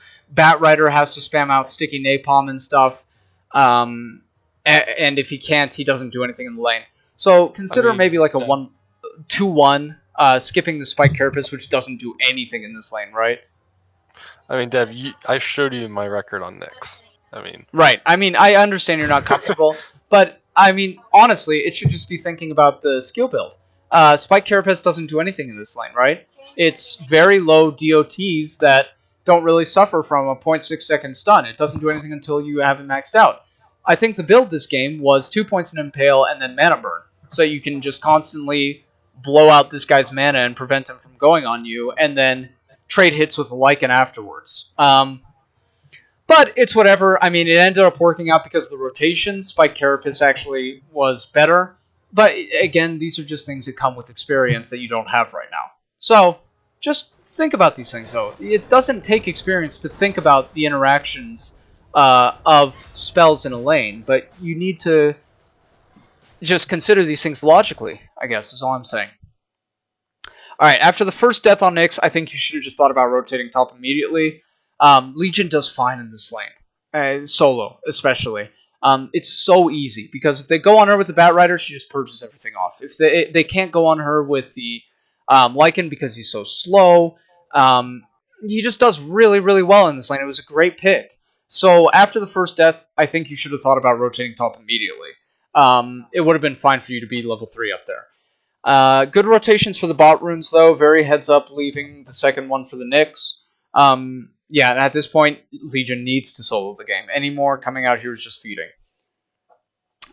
Great job buying more regen. Understanding that you needed more regen to stay in this lane and accomplish your job. Ferrying out the salves, ferrying out anything else. Very, very good. I like seeing that, because I know everyone, you included, used to struggle with knowing when do I need to buy more regen and what do I need to do to kind of enable these lanes. I think you're definitely doing a much better job of it now. 645 on the Nyx Assassin. Yeah, right here. This is where it was. I think this might have been a misclick, but TPing to the shrine instead of like right here to save the drow.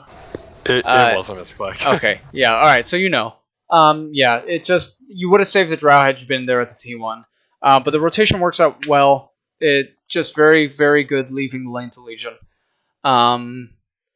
Yeah, because what this does eventually is secure the lane for the drow.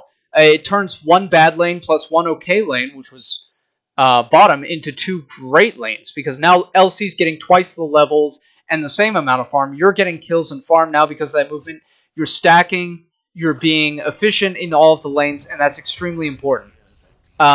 Securing this lane for the Drow Ranger is phenomenal. This is how you make up for some crappy first kills and kind of first deaths. 8 minutes into the game, you start stacking. That's fantastic. There's no one in the lane to kill, and the lane's out of position for a kill, so you're doing what's the next best thing. That was a great call from Zach, too. I think he was the one that suggested it.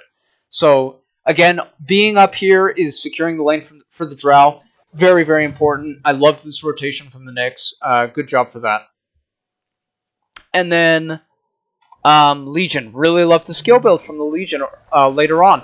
Maxing the overwhelming odds and then press the attack afterwards. You'll see a lot of people going for Moment of Courage. And I think it's just a much greedier build that you don't really need. When you're running around with your team, you max Q and W, and it enables team fights. It makes everyone much better. It gives that attack speed to Tiny, which is absolutely absurd. Yeah, and it's just very, very heads up. I liked the skill build this game from you, Urchin. I think you played really, really well. Now, let's see. Alright, now as far as team play goes, 9 minutes into the game was the first rotation from the Tiny. And it was very, very important, very, very good. I loved the scouting out the haste rune and then going for it afterwards, rotating with it immediately. I think that's exactly what you needed to do. You saw stuff happening top, went for it. Small things that you could have done better to potentially get both of these kills. Lion used both of his CC spells, so he's free to get tossed back, right? You got to make sure you're taking advantage of those toss mechanics. You could have tossed the Lion onto the Drow, you could have tossed the Lion onto the Tiny. Just little things rather than just tossing them up into the air that could have been the difference between getting both kills and not. And again, had you had 3 more points into Toss or Avalanche, 100%. These are both kills. Rather than the max tree throw, which doesn't do a whole lot, unfortunately. But yeah, just think about the mechanics that you can take advantage of when you're in this position. Toss backs onto the Drow, for example, who isn't level 6, so it's not like you're giving up DPS for it. And things like that. Because I think this could have been a double kill instead of just one. Okay, 11 minutes in. So let's scoot forward just a little bit.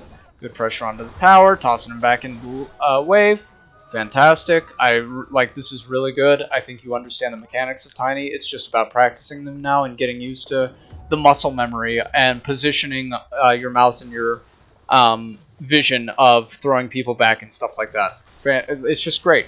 I think this is definitely a hero that you're very talented on. 11 minutes into the game. Yeah, top lane. Fantastic build. Really loved it.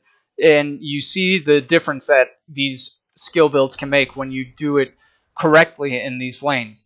it gives you kill potential on heroes that don't have any escape mechanics. Maxing Frost Arrows, and you just absolutely dominate it. They can never get on top of you now, and they can never run away. This is an example of a game where you max Frost Arrows, and you did it correctly, and your lane was phenomenal as soon as you hit that level 5 and forward, right? But that is a result of you skilling correctly. So, this will change every single game, and you need to remember that. You're not always going to be maxing Frost Arrows every single game, like you shouldn't have done it in the third game. But in games where you do need to do it, you just see the power of it. People just can't get on top of you, and they can't run away from you anymore. Now, 1140, I loved this rotation from the supports right here. The toss back from the Tiny was absurdly good. What you could have done is avalanched a little bit sooner, and I think you would have taken a little bit more damage, but hey, turns out fine. All the supports were doing a great job. Didn't stack stuns. Or wait, did you or did you not? Did I write down? Let me see. Okay, toss back. Instantly from the Venge. Yeah, okay, so a little bit of stacking stuns from the supports. That's okay, though. No. Rewind it. Look what happens. Look who's on the other side of the Alk that walks up that gets stunned. The Bat Rider. Yeah. The Bat. The stun goes through the Alk to get the Bat who has lasso. You definitely could have waited a little bit longer, I think. But maybe it's just like preventing him from lassoing up the Tiny right away. So, yeah, I mean, that's fine. It works. I'm surprised he didn't lasso him, honestly. And I'm really surprised he didn't go for a point and flame break. I think that's really bad at the bat. That's like his real mistake. Yeah, just great skill usage, great gank from you guys, but like top lane, you gotta remember, when all of your supports are down here and you're vulnerable in this top lane, you gotta play much safer. No real excuse not to, especially when this guy is full HP. I mean, it's rough, like you're the Lycan ulted and there's not a whole lot you can do, but these things are avoidable, even if it means like having a TP on you at this time and teleporting out to another lane or even the mid lane.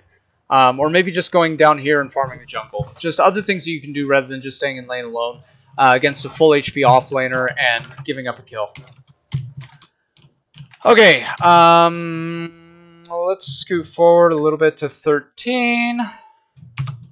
Oh, okay, so in 13, I don't think neither team had any detection on the mid lane for some reason. And this particular play really just like rubbed me the wrong way because I don't think it should have worked out, honestly, but it did. So, I mean, good for you for making it work, but it's like there's no reason at 10 minutes into the game to not have vision or at least a sentry down here. I think this is the Lions fuck up entirely. Like, he even had a sentry and he just never placed it down in this mid lane. And then he ends up dying to the Nyx because of it. Like, it was just really, really silly from him. But, like, good for you for taking advantage of it, honestly. Like, that's fine. But yeah, I don't like this play at all. This running up blindly uphill with no vision at all. And then smoking around no vision either. Like, you don't know if they have a ward or not. It works out because they don't, but, I mean, in other games it might not. Oh, you mean the actual smoke? Yeah. I was gonna say, because they did walk smoked under a ward, they just only saw me there, so I think they felt kind of safe. Okay. Yeah. Well, okay, so then 14. So this was a really good smoke rotation. You're making the kill happen a minute before bounty runes, around that 14-minute time. This is perfect. I really liked seeing this. I think everyone used their skills correctly. I loved the zoning from the Nyx, kind of going out here, making Batrider had no way of helping out this guy, getting the dual damage. Fantastic. You guys made a rotation right around bounty rune time. And now the only thing I wanted to talk about right here is you're not getting anything now from this, though. Right? You just got a kill. He's down for 26 seconds. But there aren't any objectives that you're pressuring. This T1's up here. There's vision you could be getting down. Securing these bounties. But for some reason, you're not doing it. Everyone just kind of TP's out or runs away into the jungle, and then nothing happens. I mean, you got 25 seconds to push this lane and put damage onto the T1, and nobody even pressured or thought to pressure the objectives. You get this DD on Tiny, and I think the call was made, okay, run mid. We can put the pressure on it, but it was done kind of sloppily, honestly. I think both Legion and Venge need to know, like, really come to a more firm understanding about their roles. Legion has to purge off somebody, and that somebody is probably always going to be Tiny if he gets lassoed. Venge needs to be kind of behind in position, which, I mean, yeah, you get gone on by the Lycan, that's kind of unavoidable, it's unfortunate. But purging off the Venge here, I think was pretty pointless. Maybe the Nyx stun would have been better, but if you had saved the purge for the Tiny here, I think everyone gets out fine. Nyx can stun up these, and then this turns into like a really potentially good team fight, or like a lot of farm gain from these creeps, rather than Tiny getting pulled back all the way and dying, and Vengeful dying regardless of the purge.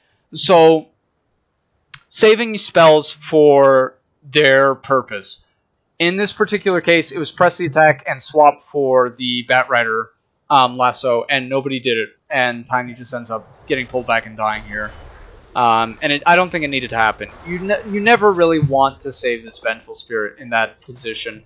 The +5 can die, and it doesn't really matter.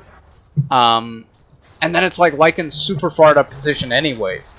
And afterwards, again, once you're that low, your job changes. It's not to right-click people, it's to cast your spells on people and make sure that they can do things, right? You never want to be out of position like that. I understand it's the reveal for the Blink on the Slardar, but there's no reason to be like up in all the Necro creeps and the Lycan creeps' business with no HP when you could be using Overwhelming Odds and press the attack to achieve an even more impact than what you did.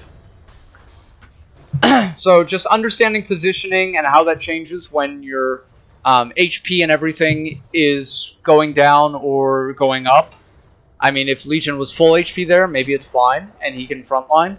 But yeah, like plays like this, like the Drow Ranger playing around the tree line when you have no vision, you know all of them are there and Slardar has a blink. What you should have done is been going down here, down into this area, farming this camp, or hitting the creep wave with multi-shot. Like, there's no reason to give up more and more kills to the Slardar. Everyone's got to work on their positioning, even me. I don't want to pretend like I'm the end-all, be-all as far as positioning goes. I'm always out of position. Again, I suck at Dota. Everyone does. But this is what we need to work on. Everyone. And it's your positioning and always thinking about what's out of position and what's in position. And everyone's suffering from it. So, yeah, always consider that. But, yeah, super greedy to be hanging around with half HP against a Slardar with Blink. Playing close to where you know they are. So, do a little bit more. Okay, so like this right here. Nyx, when you, like, this is going to come with practice, I understand, but when you see the Lion turning around to cast his Impale, you need to Carapace that, and he dies. It's super obvious when he turns straight towards you and sees you, and then is about to cast the spell. You should have like a full half second or so just to press E. And then he just dies. But allowing him to get that stun off is, like, just not making the plays that you could. And again, this will come, I understand, when you're more comfortable on the hero, but it's things you need to remember and things you need to practice. Mind gaming people when you need to. When you've got these abilities that require you to get them off before the other person or bait out things from the other person. You got to start playing mind games with them. Alright, skipping forward about to 17 minutes and 50 seconds. This is all fine. This is good. Legion jumps on the Lion. Very important. Fantastic. I think everyone smoked in. This was... Oh, so this 1750 mark was when Adam jumped in on Tiny. And everyone was like, no, that's too deep. That's way too deep. Like, you can't do that. And they were entirely right. Oh, yeah, well, sorry, no, there were 2 times that you did that. But this was definitely one of them. Let me show you the vision that you had. and you still decided to go in on this for some reason. This is what you see. All their heroes are missing off of the map. You see a Bat Rider in here with Tranks and 1.4k HP, and you don't have maxed out nuke skills, but you still chose to dive in on that. And again, at this point in the game, you gotta be playing around your team. Like, you have no business aggressively blinking in with no vision when 4 heroes are missing off the map. The same philosophy of supports need to play with their cores around these important times applies to you as well. You need to play with your team after the 10 to 15 minute mark. There's just no excusing that at all. If you had a Nyx behind you or even Avenge, like, this is completely different and avoidable. It's just overextending and giving up these free kills is how people get back into the game. And you never want to just do this for free, basically. Okay.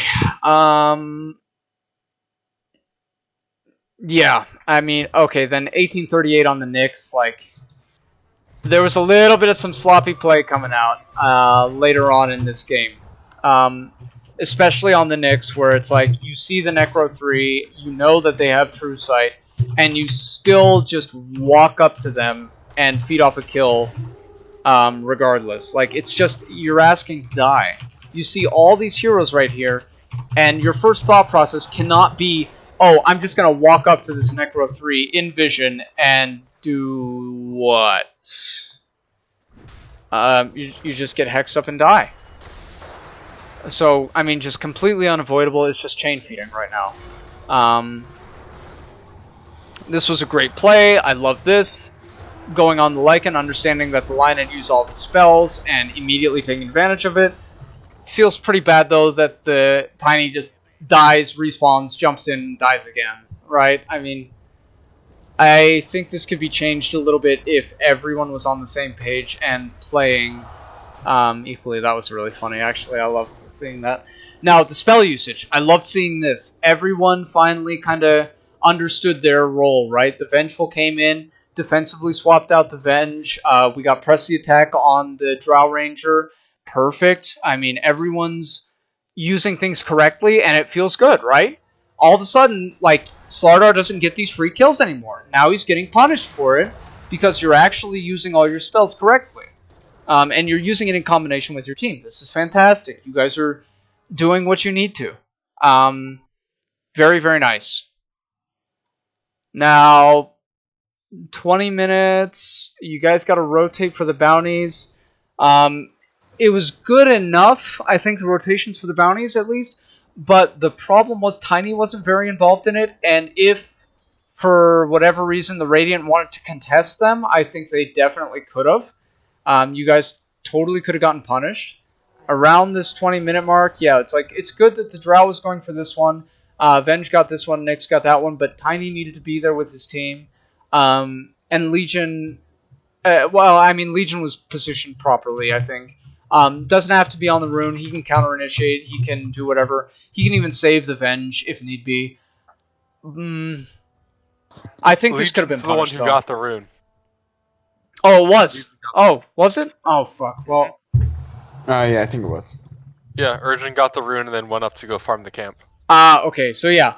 Around this 20-minute time, even though you were all in position to get these runes, I think the entire team needs to be on the same page. And that means, like, heroes rotating around here at this time and playing together. Because this is just asking to get picked off. Everybody playing solo around the 20-minute mark when all of their heroes are missing off the map, right? I mean, it's just asking to get rotated on. So it's kind of a miracle that you didn't die here right now. And it's good that you guys made that rotation on time, but it needs to be executed a little bit better. Alright, going forward a little bit to 21. So they're all split up around the map now. I believe everyone saw it. And it's just the perfect time to gank. I like this switching targets from the Slardar to the Bat. It's just taking free duel damage is always nice, and you never know who's sitting behind the Bat in that. I'm sorry, the Slardar in that position. So really nicely done. Good job not getting tunnel vision. I like to see that. Oh, 21-20 right back here. So The reason that he stunned you here was definitely not because of the vision. And I wouldn't have assumed vision. And the reason was because you used net outside of Vendetta. Like, oh no, it wasn't. You used Vendetta afterwards. But you used the net, so it gave him a little inkling that, okay, you're coming from here, now I'm just going to blind stun just to prevent you from doing anything. I mean, ways you could have played around it is Carapace, you could have dodged it, whatever, but yeah, that's just asking to get blindly stunned, is by using your net first, and just letting him get away with that. I know you pinged it out thinking it was there, it wasn't. That was just entirely a skill shot from him. 22 minutes in. Really good. Alright, well then, Dev, I must have some great prediction senses, because when Brandon ended up getting a scent and dewarded that, and there was a ward there. Maybe they must have put it down later then. Yeah, they had to have put it down later because there was nothing there at the time. It was like a minute and a half, 2 minutes later, I think he ends up getting a scent and dewards it. Yeah, because there was nothing there at the time. So I mean, I think that was just really lucky. Okay, so 22 minutes in. Alright, this is the next team fight that gets picked up, and honestly, fantastic. Like, everyone pressed their buttons correctly, like, everyone was using things. I think right here, a little trick to Nyx is this is one of the few heroes where you can run up the high ground. But what you have to do, if you're going to do that, is press Spike Carapace beforehand, just so that they can't initiate on you. Yeah, that's what I was trying to say, is that, like, against heroes like Alk, or who have, like, AoE, like, DOTs on the ground, or, like, Bat Rider with Firefly, you just run over that and then press Spike Carapace while still invis. Yep. You can catch out a lot of people that way. But besides that, I think great spell usage. I mean, fantastic double stun on them while the Legion was going on the other people. I mean, it's just very, very clean, very well done. These guys die because you correctly used your spells. It was really just great. No, yeah, because they don't have any recourse. You're initiating on them and getting the kind of advantage, and this is what you have to do every single team fight, basically, is take advantageous fights where you can get off all your spells first, and they can't.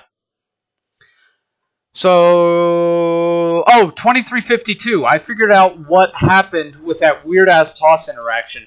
It was because the Bat Rider force-staffed the Slardar. Really, really well played from him, and it definitely wasn't your fault. Yeah, I don't think there was really a whole lot else you could have done there. Just fantastic from the Bat Rider. He got a force staff and used it correctly on his core. I mean, you guys got off all of the spells that you could, got a couple of kills. That's fine. I think this is all acceptable.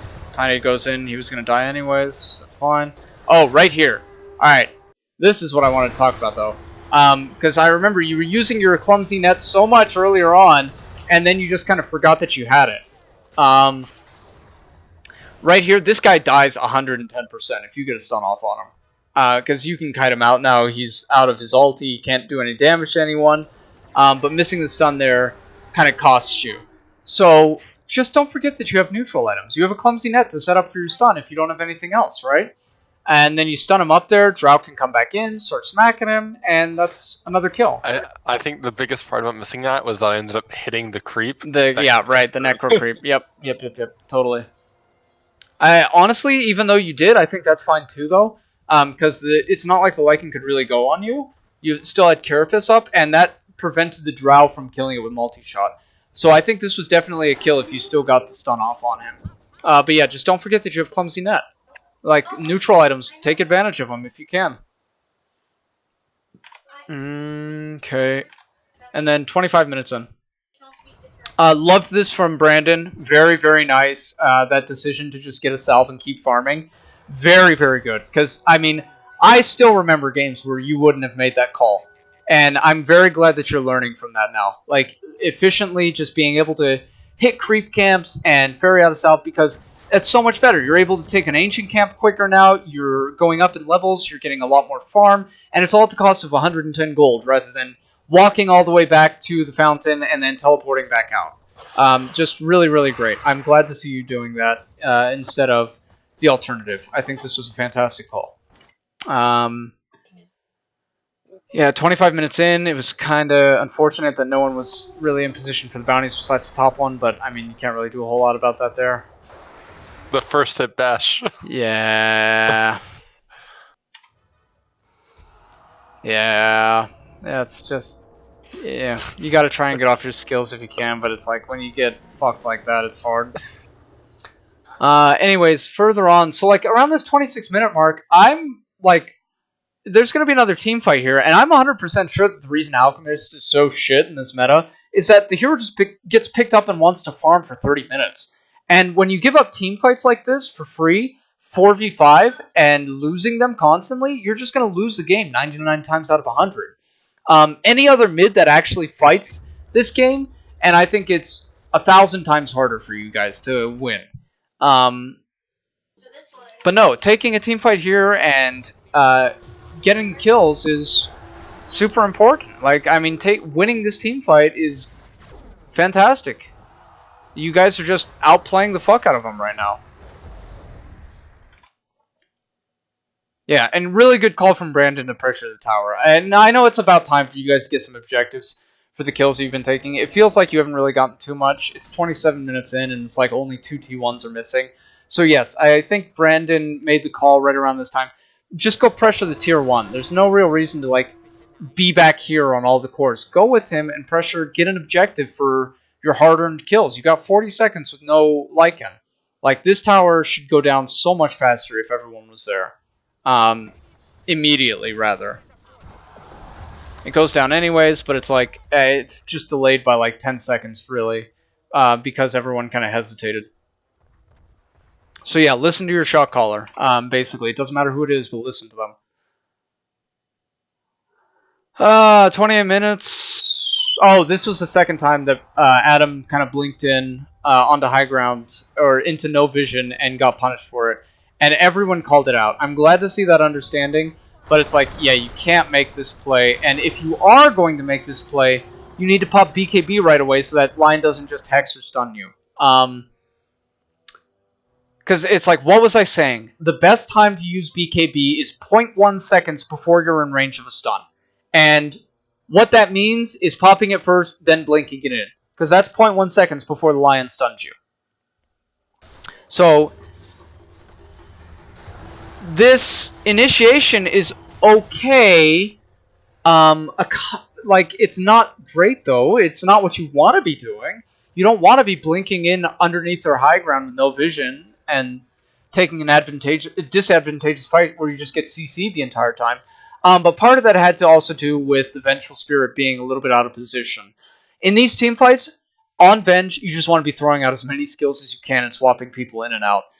Running away while your team is committing is just completely disastrous. If you had gone forward this game, the Slardar isn't going to go on you. He's too focused on the Drow. And swapped out the Tiny, I think this fight looks completely different. You still have Magic Missile on cooldown for the Alchemist, for the Lycan, who don't have BKBs up. You could have stopped so much more and had much more impact. Force-step someone out, Nether Swap. Like, you still had the Medallion, too, that you could have just chucked on someone. But kind of running away from this team fight is disastrous. You need to commit if your team is committing. This back and forth stuff should never happen. Yeah, I think my thought process was that Slardar was going to commit more onto Drow, so I was trying to get into a good position to swap Drow out, because Slardar was right on Drow. Yeah. And then he just kind of backed off. Yeah, but it's like, kind of dumb. Drow is not your only priority either. Tiny is your other core who does a ton of right-click damage, and just letting him sit there getting bashed up by 2 heroes without BKB, that's never good. And so yeah, this ends up being a really disastrous team fight for you guys because of that. It's like, the blinking onto high ground with no vision, everyone here finally knows that that's terrible and you shouldn't be doing that. But then also, like, not being able to get your skills off correctly. You'll see they were pressing all their skill buttons and you weren't. And that's part of the reason, like, they got off every single ultimate, every single spell, every single active except for the Lion, who got initiated on. And because of that, you guys lost the team fight horrifically. And, I mean, it propelled their net worth. Granted, most of this should be on the Alchemist, but, yeah, I mean, like, so 10k on Alch. So maybe it's like it's essentially equal to like a 10k net worth advantage rather than a 20k. But again, that shouldn't be happening. You should be stomping team fights right now. You've been doing it for all the other time, and this also was silly. Yeah, it's just like chain feeding one by one. You guys got to get off of that train. Like, just don't do that ever. Oh, the other thing about this fight in particular, I don't think Nyx expected it. I think he thought the Alchemist was the Lycan, but you forgot to use Carapace when you could have stunned up the Alchemist, and I think that would have made a huge difference in the team fight as well. Let me see. Let me show you. Yeah, when there's two wolves going around, and they have the Yeah, same and you model, don't. Yeah. It's And, like yeah, I don't think you noticed your HP just going down like boom, boom, boom. And if you had used Spike Carapace at all there and stunned up the Alchemist, that would have been huge. You would have lived, the Legion would have lived, and I think, yeah, it would have felt so much better than what happened. But yeah, like, I couldn't tell. I couldn't tell which one was right. was I understand. which. I understand. But I mean, you got to be hyper aware of what's happening to you and what skills are on cooldown in these team fights, and so it's just something to think about. You had Net, you had Spirit Vessel, you had Spike Carapace, but you just kind of walked back and got back cleaved down, which was unfortunate. And then walking into him afterwards is also not very optimal. Yeah, in these positions, you just got to stay alive and wait for your team to come back up. It's just, I honestly, like right here too, after the Nyx dies, I have no idea why they didn't pressure that tower with like an ulti.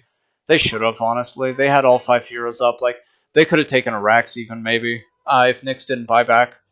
But they were just they were just uncomfortable with pressuring. I don't think they really knew the power of their heroes in this situation.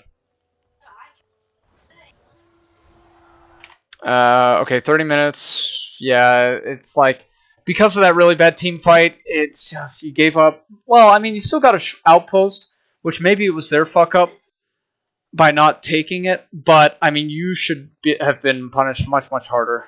I don't know why they backed up instead of forcing buyback or getting a Rax. I don't know why they didn't get the outpost. Like, it's just misplays on their part, which I think they exploited much harder in the third game, and they played much more seriously in the third game than this one.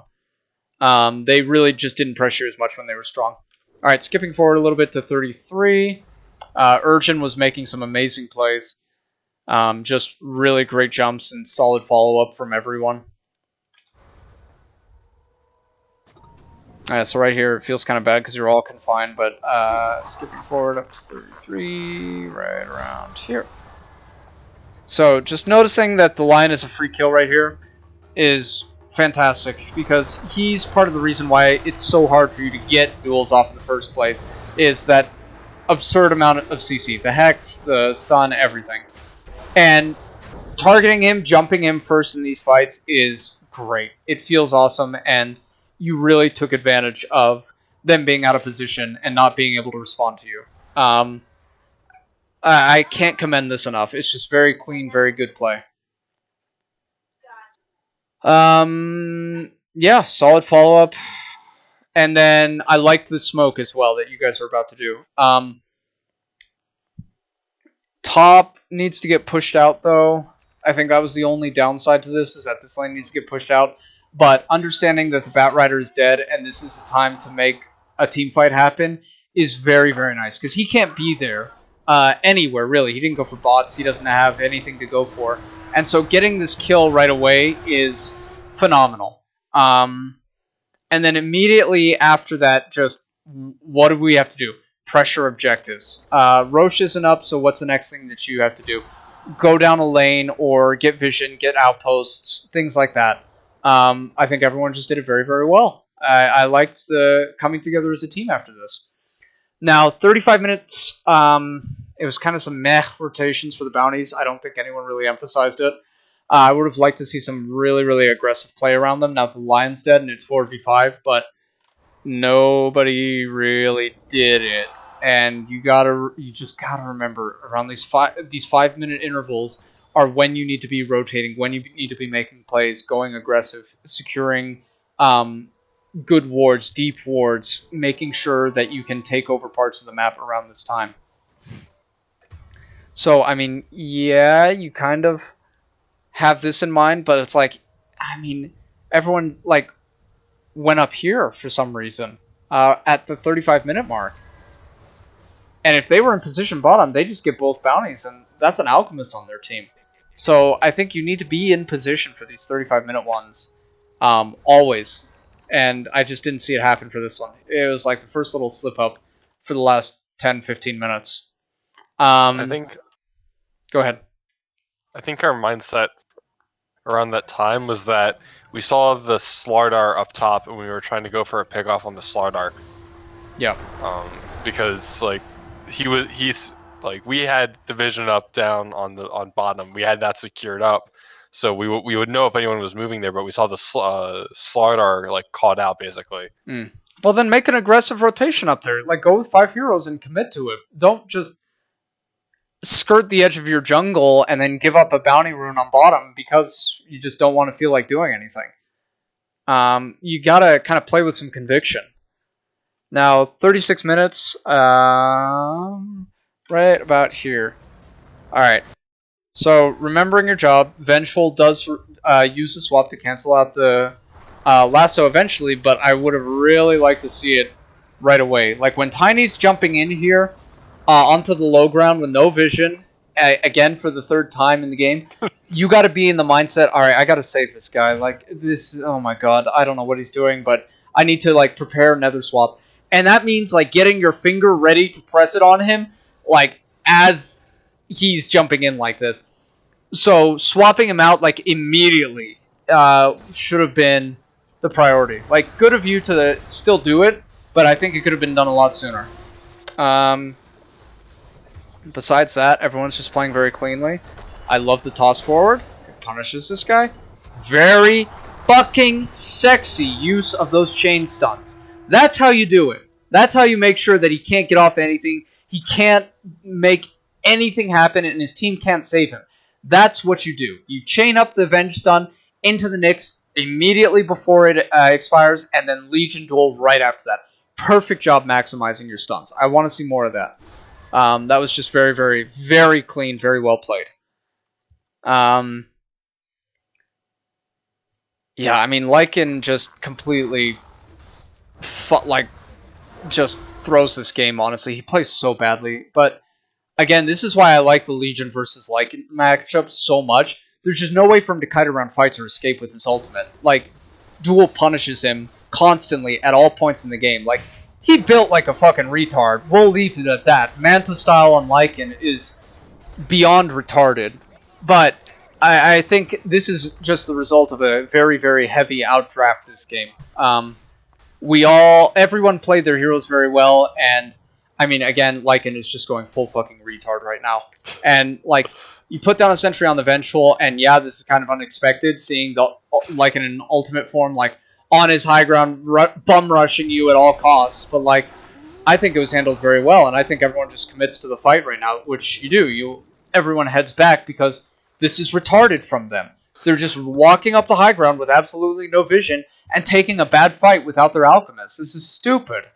And it's like, you can punish this. Like, even with a Vengeful dying, Venge no care is dying.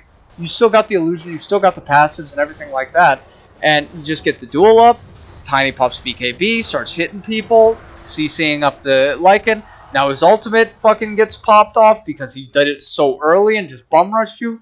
It's just stupid play from them that you guys are taking advantage of. And this was a phenomenal call. Pushing, like, to end the game now. Forcing buybacks and stuff like that.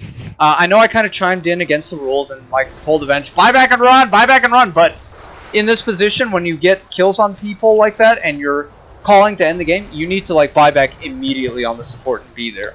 Because that should be your first priority. Actually, I remember the call dev. It was, fuck it, why not? Buy back. Fuck it, why not? Buy back. Yeah, and now I really love this too. Everyone splitting up to prevent any AoE stuns from getting you guys. This was so fucking tense for me watching this. I didn't know which way it was gonna go. If you were actually gonna get the Ancient or not. I think one of your other options would have just been hitting heroes and killing them, and in any real game where the Lycan wasn't a complete and utter idiot, I think the calls should always be kill the heroes first, even though this worked out. And you want to know why? The only reason this worked was because Lycan didn't have buyback. It wasn't off cooldown. He had it if he didn't buy a fucking Manta style, and then he is able to go on you guys and stop this like every single time with Abyssal, and I think this is a huge throw. Granted, all 4 of you had buyback at the time, which is great if you want to make this play. I think it's a really funny play to make. I think it's a very amazing thing that you guys were able to call this and still get through and, make it work. But 9 games out of 10, I would like to see you guys just kill these people.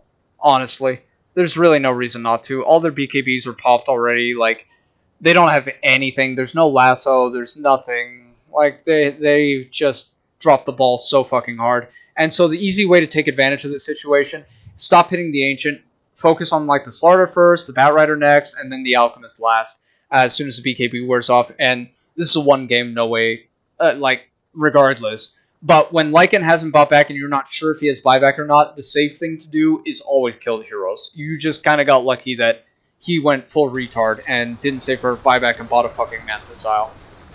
That's all there really is to it. For the most part, I think this was a really well-played game. You guys definitely improved from your last game. Definitely did a lot of things better than the next game, that's for sure. But, I mean, it's just things that everyone has to practice and things everyone needs to get used to if we're going to be doing this more seriously and trying to take games off of better ranked players. Like, again, these guys are like rank 400, rank 700. These are all Immortals and Divines. And the fact that you took a game off of them is just testament to how much you guys have improved. But don't stop striving for improving, and don't think that you can get cocky just because you can win a game off of it. You need to play cleanly every single game and make improvements to everything you do, really. And with that, I think we're about 2.5 hours into this session, so we're going to stop it there. We'll go over the third game some other time. But does anyone have any questions before we go? Yeah, real quick. Did I have... I guess the buyback in the end was hesitant from me because I had nowhere to TP to get there to help any sort of push. I think it was fine, but it's you got to realize, like, honestly, the buyback would have been 100 times better if as soon as you died, like, top lane, you just bought back immediately and started running back into the game. I think then you could have actually made sure you had some impact. Yeah, I would have been there then. On there, yeah, right. So yeah, it's just kind of on supports. Really, one of the most efficient things and one of the most potent things that you can do for these team fights is save for buyback and just use it liberally. It's part of the reason why you see high tier pros not have any items on their position 5. It's because 100% of that is going into wards and consumables and buying back and having impact in team fights, being the one to break smokes, being the one that gets initiated on, buying back and then getting back into the fight and being able to have impact with their spells. That's part of the reason why pro position 5s have absolutely no items a lot of the time. It's because they're making use of the buyback mechanic so efficiently and so liberally. And you should definitely be doing that too in some of these games. Okay. Yep, that makes sense. All right, anything else? I think that was it for me. Good. I'm sure there's a lot to analyze about this next game.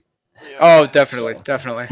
Absolutely. Like, we're gonna have to go over a lot, guys. Like, there's a lot to improve on. There's a lot that everyone needs to, like, really solidify in their brains. Like, if you want to play professional Dota, if you want to play high tier Dota, if you want to get to 6K, 7K, 8K MMR, you need to A, become consistent with this kind of stuff, B, become reliable, and C, execute things in a very, very efficient way and have a more advanced understanding of the game itself, which is doable. I've seen you guys do it. You did it in this game for the most part, but it's just these little things that have a huge impact and on the outcome of the game, and little things that you guys can be doing differently to go from being like people playing like because right now I feel like you guys are all playing like a Divine squad as a whole.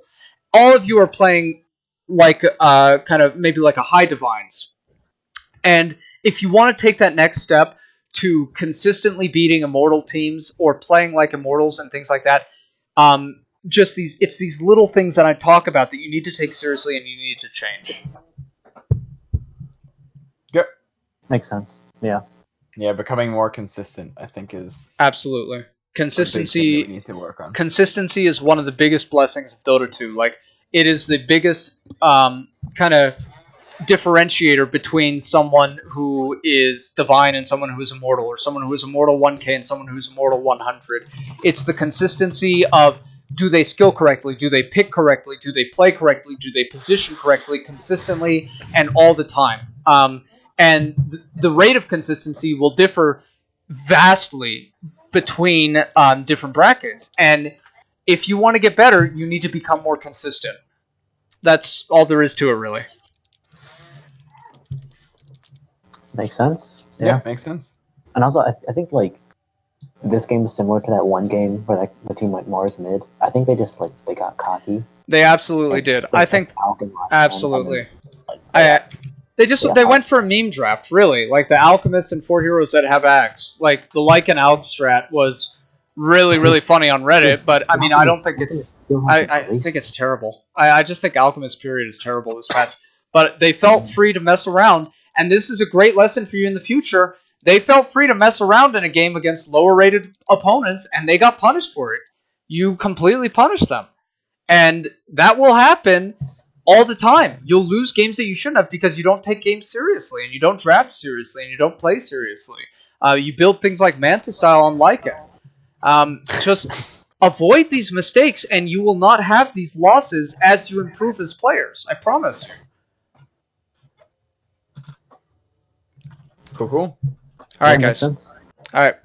With that, if everyone's done, have a great rest of your nights. I know you guys should have a lot to think about. I'll put this VOD on YouTube for Adam.